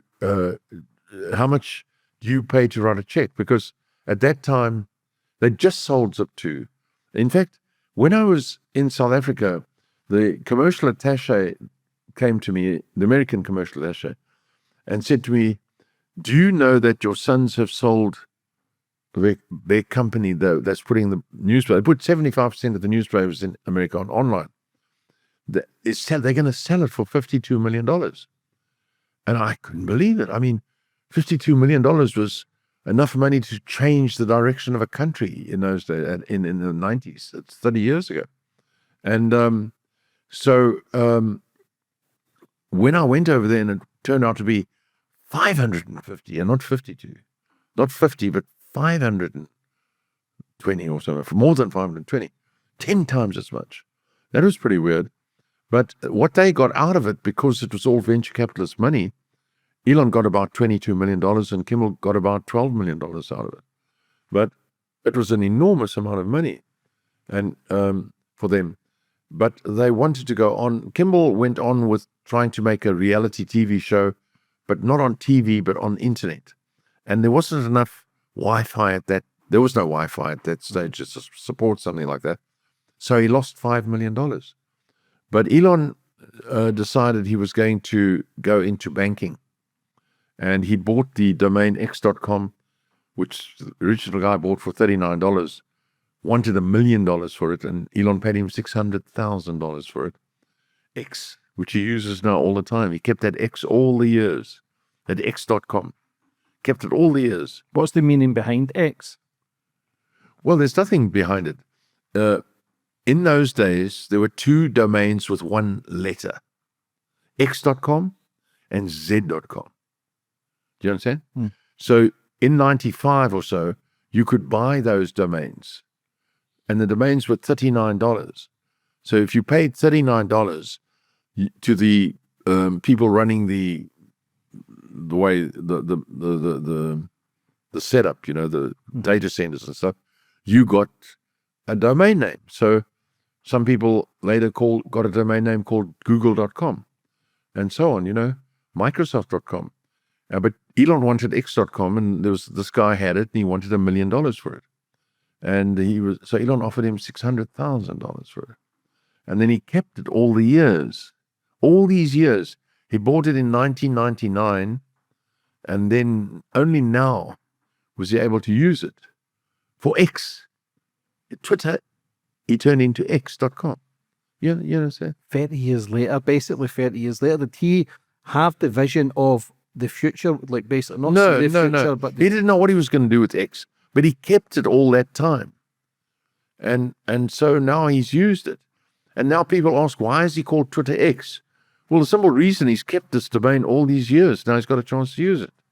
And so, so at that time he wanted to start a bank called X.com. And that turned into PayPal. And then PayPal, he wanted to keep PayPal going to be much bigger than it was, but they eventually sold PayPal, and this time he got a payout of about $180 million, his share of PayPal. And that was what enabled him to move on SpaceX and Tesla. I know you said they used to read comics and stuff back in the day, but did they have any like visions of like space and outer space and the world, the universe? Like, was that his mindset then, or did that come later in life? Well, when they were growing up as children, same as when I was growing up as a child, there were the satellites went up. We were now in the atomic age. It was all new to us. It was all a new thing. So when I was 12, Sputnik went up. A satellite. Yeah. And everybody was watching Sputnik. I joined the Moonwatch team for the Americans, paid me $1 a night with the other kids, and we'd lie and count satellites, and it was a very exciting time to live. And so in those days, we all imagined, a future of, rockets and things going up to space and all that sort of stuff. And of course, I shared that with my own children, and so we spoke about it a lot. And of course, you had all the movies, Star Wars and Empire Strikes Back and all that sort of stuff. So, which brings me to the most modern thing, which is what we're doing now, is to try and start an institute to study gravity. We've got to study gravity, because unless we find out how gravity works, we're going to be in the same position we are now, stuck on Earth, 100 years from now. What do you think it is, gravity? We have to find out how gravity works, so that when you go to the movies, for example, you see that they show you cars that can just go up in the air and go around. Have you seen those? Back to the Future kind of stuff. Well, Back to the Future, there's many movies. Many movies. They show you, and then they go up to the space station, and they come down, and all that sort of stuff. Well, that's all in the movies. We all look at it, but that's not going to happen unless we find out how gravity works. At the moment, none of us can get more than about 2 feet above the Earth if we jump. What do you think life is, Errol? What do you think life is? What do you think it's about? Well, I mean, that's a good No idea. None of us have any idea. We have no idea whatsoever. Nothing. Absolutely no idea. That's why I always laugh. When I hear people, some of these people, some of these guys in England, like this dope Richard Dawkins, who says there's no God. No, there's no God. There's a gene in us that's God, but we are not God. There's no God. And you just want to laugh at their stupidity, because we really have no idea at all. We have 5 senses, which are vastly inferior to what a dog has. Dog can see 10 times better than us, smell 20 times better than us, hear about 100 times better than us, and so on. And yet we decide and deem to know there's no God, no. It's a little selfish gene that you've got inside you. So you've got these stupid people. But ain't it puzzling, like, from what you've achieved, what your kids have achieved? I've interviewed billionaires, I've interviewed homeless people, I've interviewed people from all walks of life. And you know the one thing I figured out? Nobody knows what the fuck is going on. Nobody has any idea. We can read textbooks and watch movies and have an idea what we think is going on. Nobody's ever really gave me concrete answers nobody to has any idea. what it is really about. No, nobody has any idea at all. And we just go on. And as far as believing in God, Elon is quite a religious guy. I'm happy about that. And and let's put it this way, he's very careful about those things like that. But people would say to him, I don't believe in God, he said, and he would say, well, it's his experience. There are no atheists at exam time. You hear what I said? Yeah. No atheists at exam time. And that's quite a good phrase. My experience with flying aircraft for many years, I've been flying aircraft for 50 years. There are absolutely no atheists up in the air as passengers. You won't turn around to anyone in your plane and say, any atheists? Yeah. You won't have anybody jumping, I'm an atheist. No. Mm-hmm. Up there, they're all God-fearing, for sure. What do you think created humans? What do you think is our creator? I've no idea. We have no idea. I've written a book on it, which gives a sort of opinion on it, which is lying on the table there. We're hoping to publish it this year, in which I give my opinion on where we come from. But it would be giving the book away if I told you what the answer is. But it does seem that life was spawned across this planet at some stage, and probably exists on many other planets. And for it not to exist on other planets is like basically saying, well, we've got trees here, but I know in the next valley there are no chance of trees. Mm-hmm. Well, that's not going to be the case, because when you get to the next valley, there are a lot of trees. And if you got to the next valley and you found a whole lot of trees, you say, well, I'm pretty sure way out there are no more trees. That's like talking about the cosmos, But in fact, the likelihood of life on other planets is, it's like 500%, definitely. You've got 7, is it 7 kids you've got, Errol? 7 kids? Pardon? 7 kids you have? Do you have 7 kids? I have 7 children. And Elon's got 14, but did he not lose his first son or something? Elon lost his first son, yes. Yeah, that's heartbreaking. How old Yeah, was that's he? pretty horrible. How old was he? 3 months. Yeah. They said it was cot death. I have my own opinions. I don't want to talk about that. It's just that it happened, and that's the worst part of it. And, a very sad thing to have happened. And I mean, it happens, it happens all the time. And it's the last thing we want to happen. It happened we were on our way to see the child from South Africa, myself, my second wife, and 5 children. And we were stopped on our way at Raleigh in America. The airline called us off to tell us that my younger son wanted to speak to me, and to tell us that Nevada, the little boy had died the night before, and that if we carry on our way to LA, it's going to be pretty awful here. Maybe they said you should go back, and I said no. So we carried on. Then we went to stay. We stayed in the penthouse of the Beverly Hill Wilshire Hotel with everybody together for the next few months. And then Elon said, no, we should all stay in America. So we actually stayed in America. We continued to live in America for quite a while. And but my Afrikaans wife, second wife at the time, and the children eventually decided they'd rather come back to South Africa, because she's South African Dutch. Americans speak English, but that's about where it ends. They're not quite the same as the more Anglo side of people. You even found, for example, if you left the US and you went back via the UK, just arriving in the UK and seeing a porter pushing something along, and him saying to you, "Hello, mate," or something like that, immediately, hey, I'm not in America anymore, where everybody's trying to scam a dollar of me, or get out of my way, and so we didn't like it, so we came back, and it caused a tremendous rift in the family. They wouldn't let us come back, so we escaped. We had to get temporary passports. Elon's office held our passports. We went and got temporary passports. We left every possession we've got. I had all my records, everything. Why? Well, we had it. We didn't like it in America. That's what I've been saying. Mm-hmm. Yeah, but why would you not get your passports back?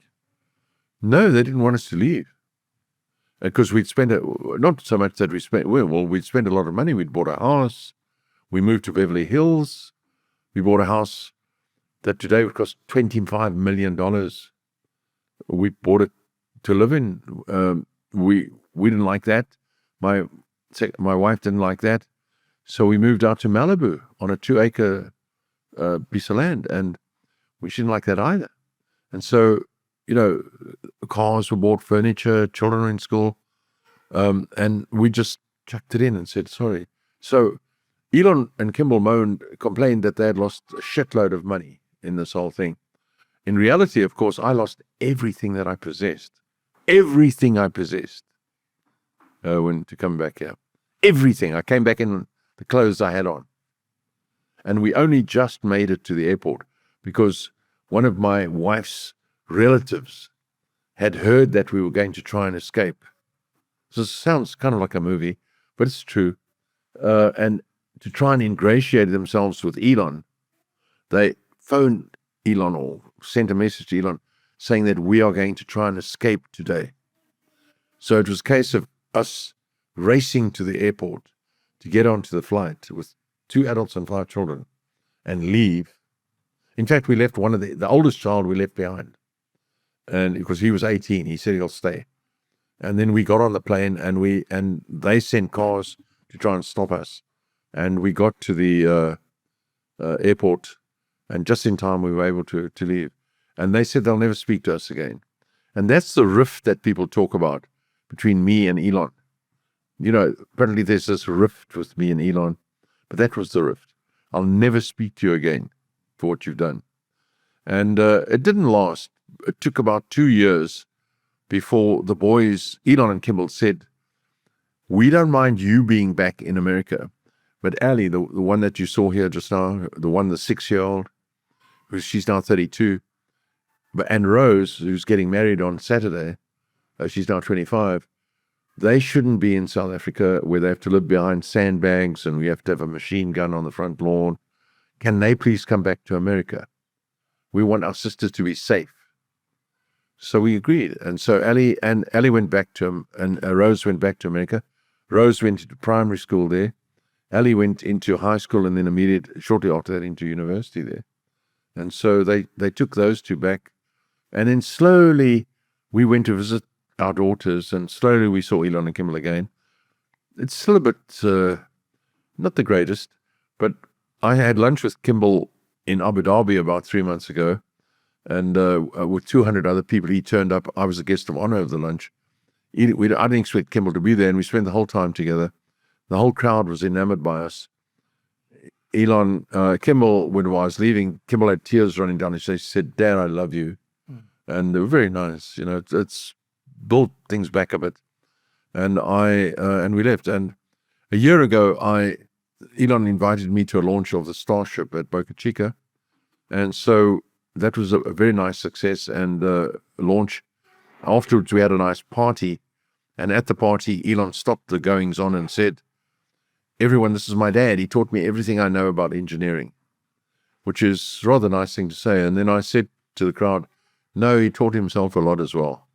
And so, things have slowly got back to normal, back to what they should be, But that's good, because listening to your story, you've done a lot for your kids. You've done a lot for your family. You've done what the right person does. And is it a hard thing because now your son's become so popular, he's one of the most popular men on the planet. So what's it like when you're not speaking and you see him doing things? Because a father's instincts is to protect your family. Yes. Well, politically, they stayed with the Democrat Party, and they were very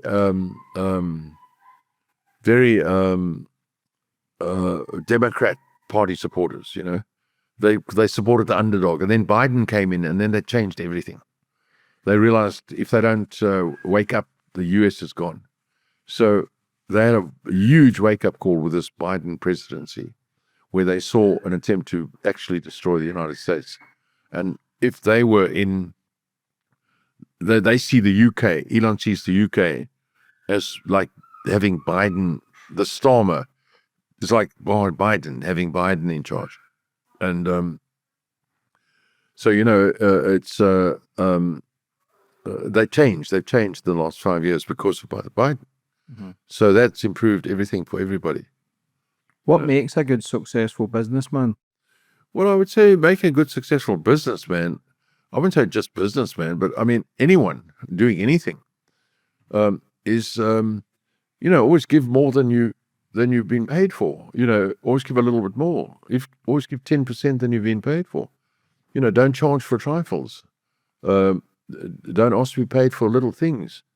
Give more than you were asked to give. Mm-hmm. And you'll see people come back. And then that's how you first you do it extremely well, and then you do more than what you were asked to do. So that's the secret. You just do that. What do you think the state of the world is in now? Do you think the world is in turmoil, or do you see the world? Well, as being since beautiful? Trump has come in America, there's finally a chance for everything. But of course, Trump's the Trump private thinking, non-career politician approach to government and everything's amazingly good. However, it's not making the so-called deep state people who like to control the strings, as you probably read about. Mm-hmm.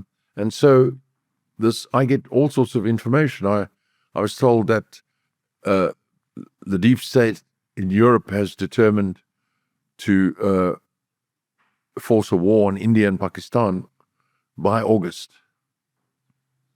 I heard that this morning. And then I heard from another source that they're going to try and initiate a war between North and South Korea, a nuke war, by the way. You may have heard of it. You may have read about it.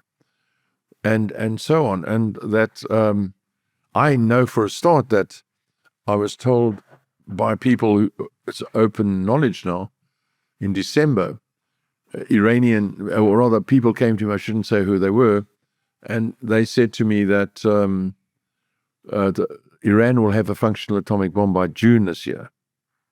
And not one, they'll have several functioning atomic bombs by June this year. And they propose to launch them on Israel using the hypersonic missiles, which can't be stopped, in June. And I was given all the information for that. And I passed that all on to, it was given to me in the Middle East in December, given to me, all the information. And then I passed that on to my son, Kimmel, so that he could make sure that it gets to Elon, so it got to Trump. And then you may or may not know that last year in about October, it was agreed between Iran and Israel that neither would rain on each other any rockets anymore. Do you know they came to an agreement towards the end of last year that they would stop their attacks upon one another? In other words, if Iran stopped, Israel will stop. So there's an effective ceasefire. And now, in February, the U.S. started shipping bunker buster bombs to Israel in bulk, many of them, with delivery planes and everything. And that was done in February. And as things stand right now, Trump has given Iran until Monday next week to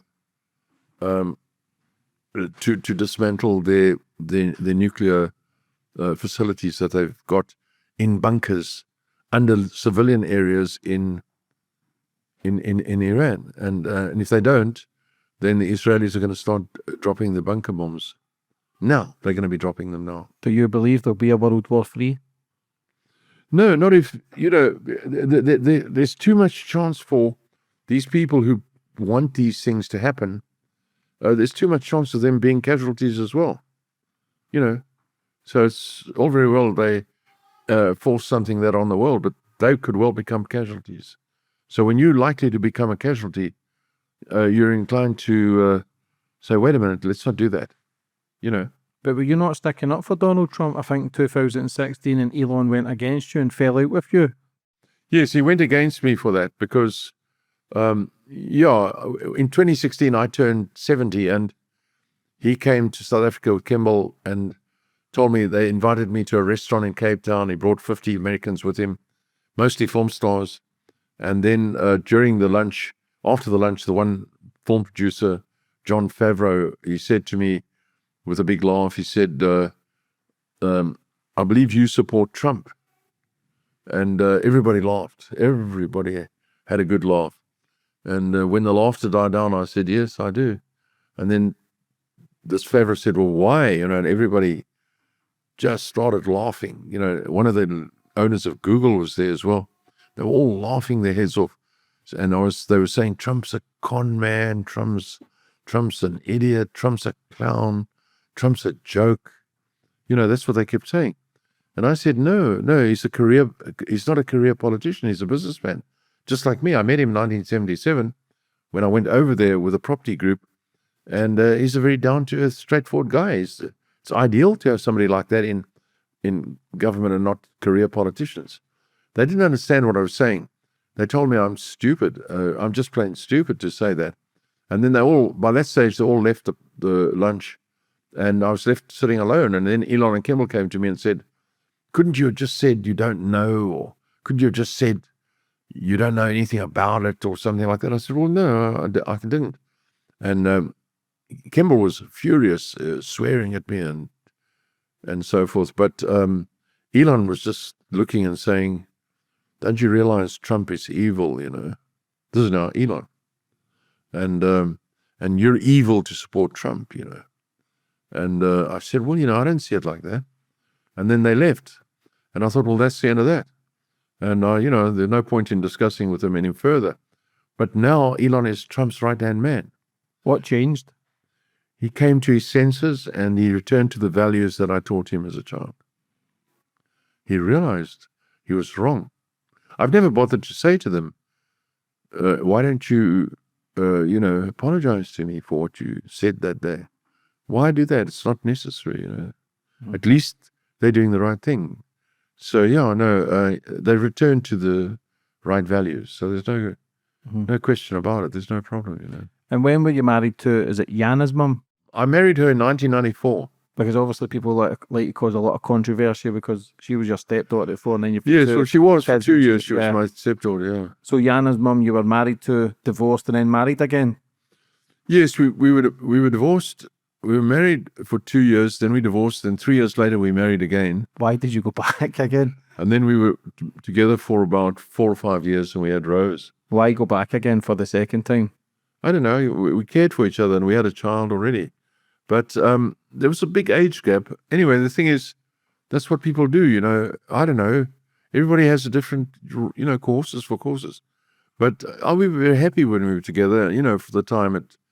I'm very amazed when I hear about a relationship that lasts 3 years. I'm blown. I can't believe it. It's amazing. But in today's world.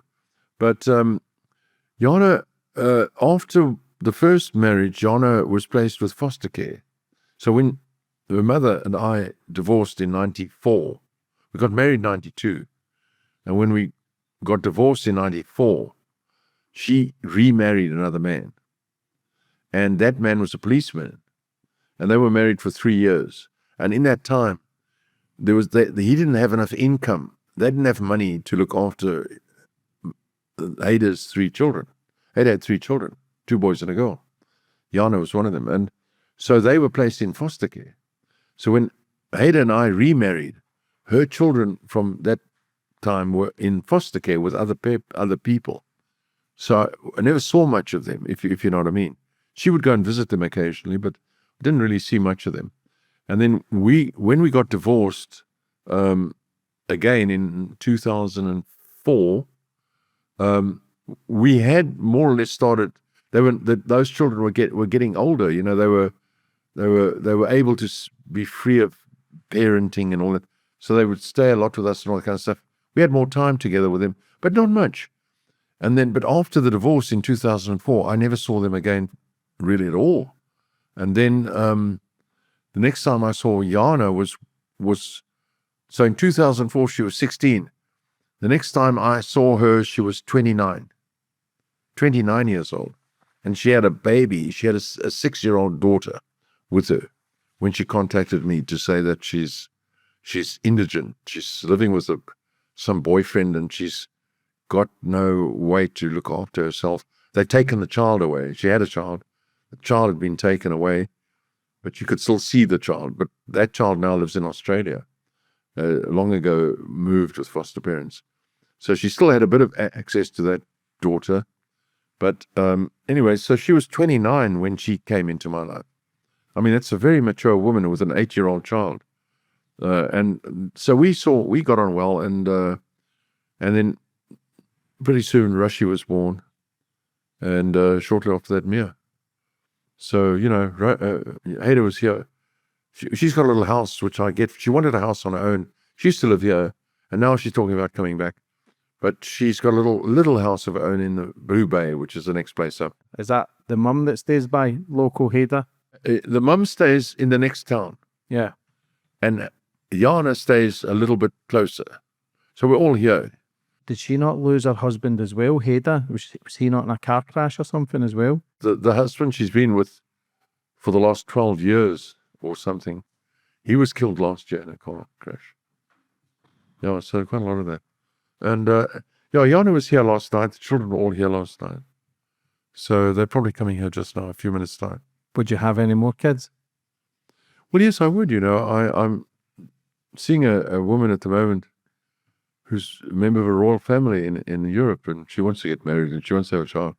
And she's 37, and they're very wealthy, and she's had her, eggs stored.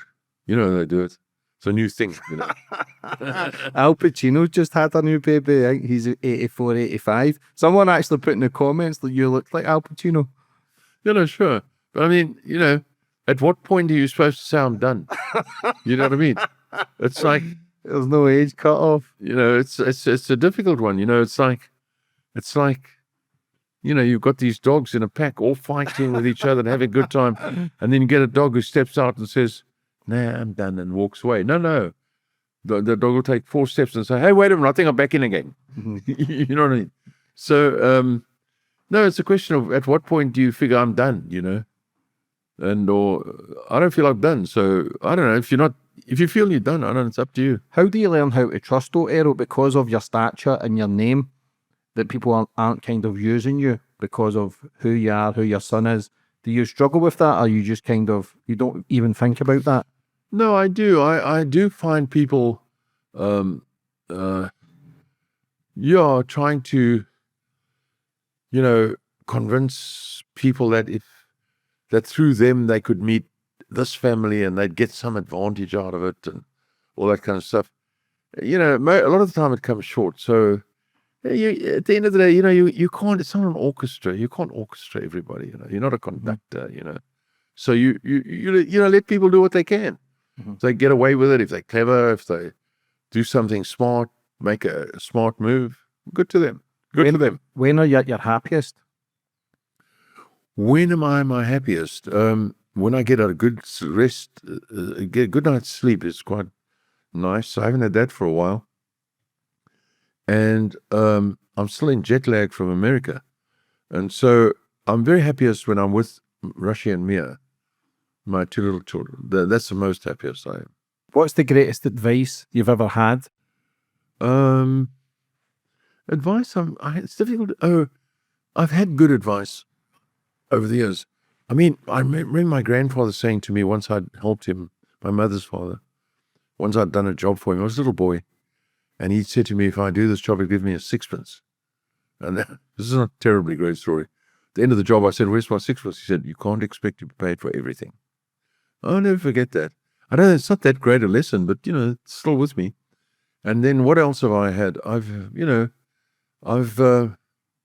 remember in our final year at school, we were a very smart group of kids. And the teacher we had made sure he'd been our form teacher for 3 years. So from grade 10 to grade 12.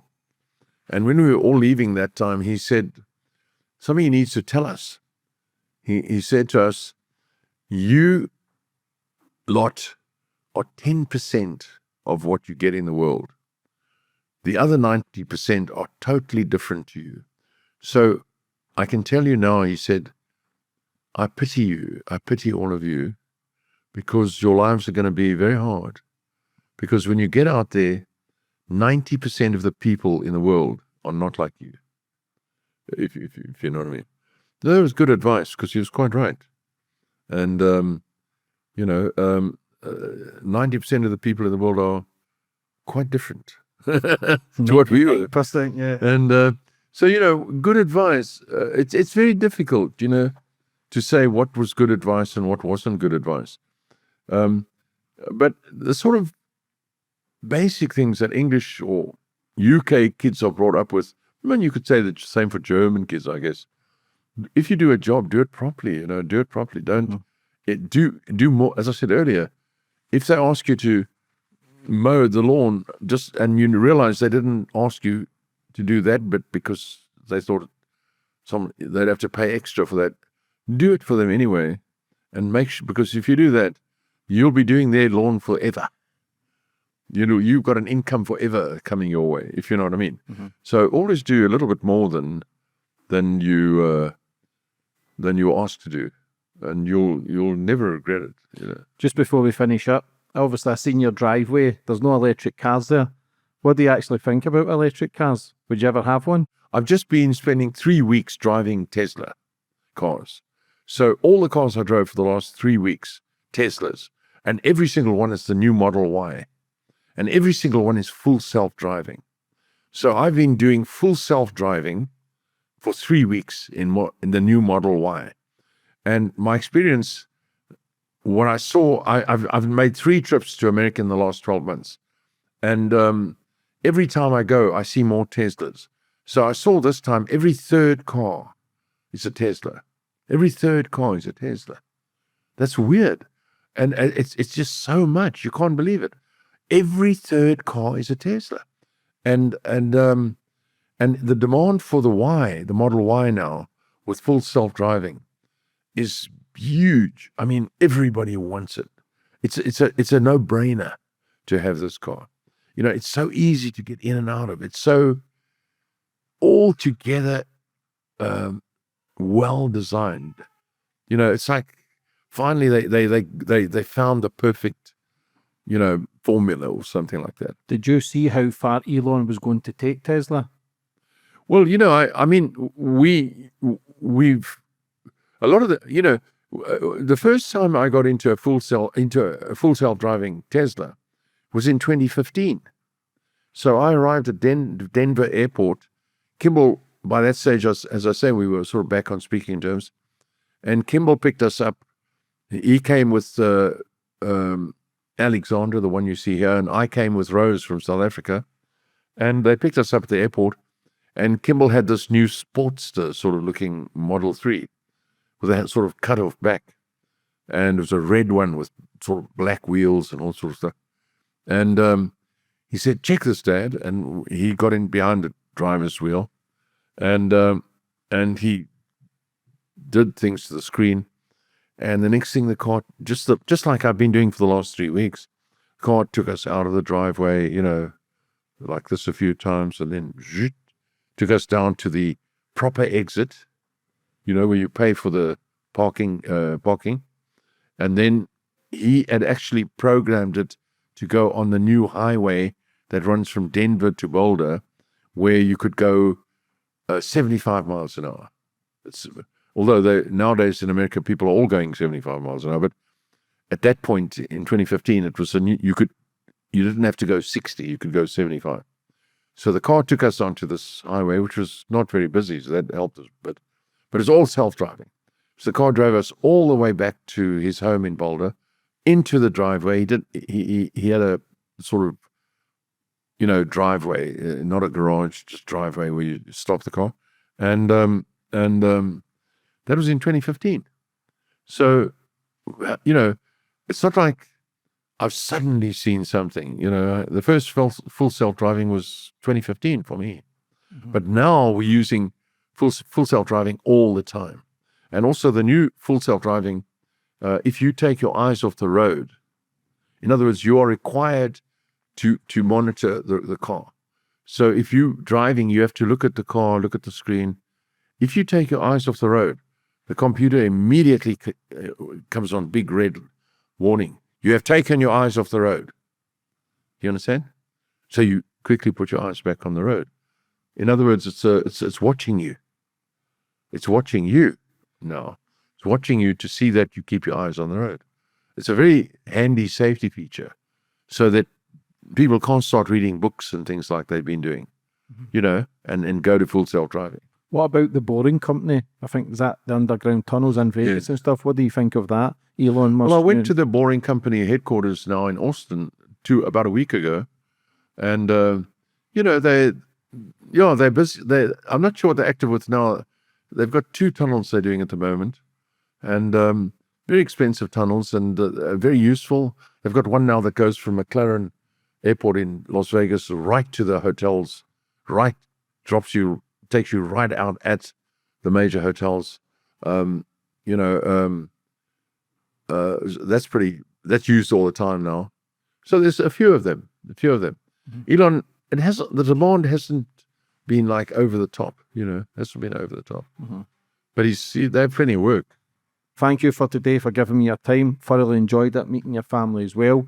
It's a pleasure. For anybody that's watching, that's maybe in a life of struggle, Errol, that's maybe battling, you've came from struggles yourself to then make something of your life, what advice would you have for someone who's maybe struggling right now? Well, keep struggling. I mean, we've all struggled. We all know what struggle is.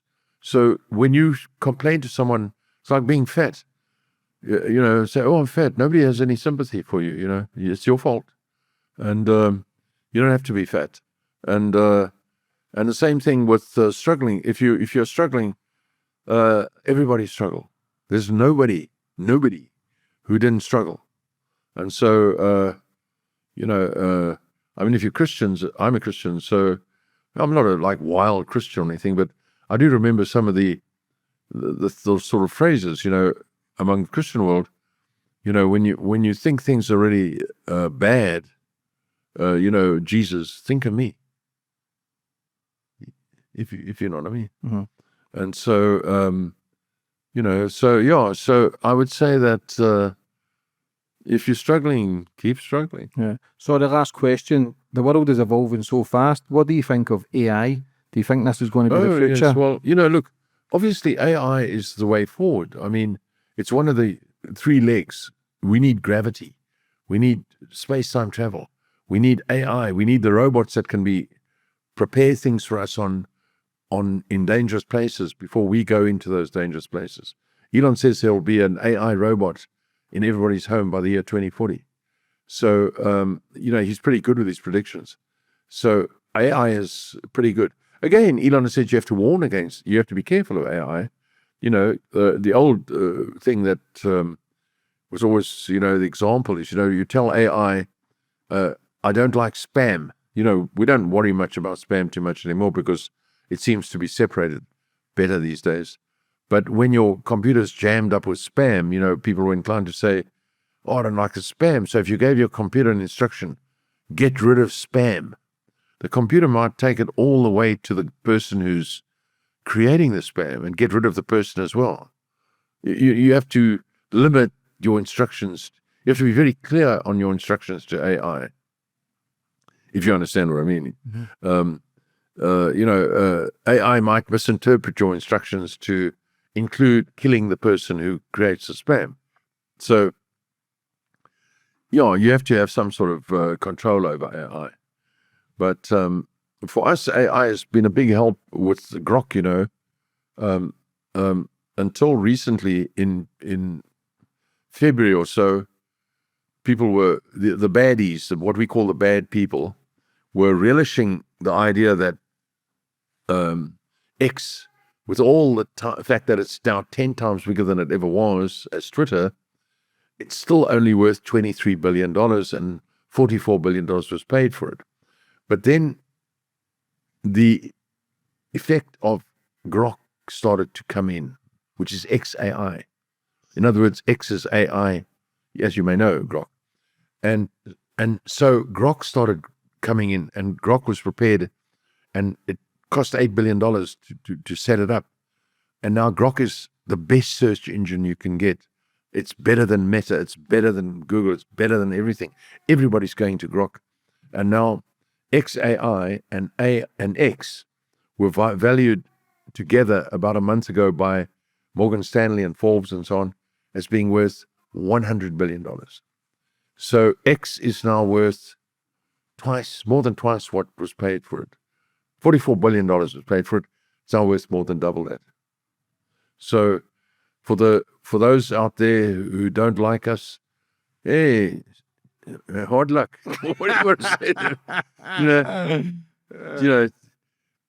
Tough luck.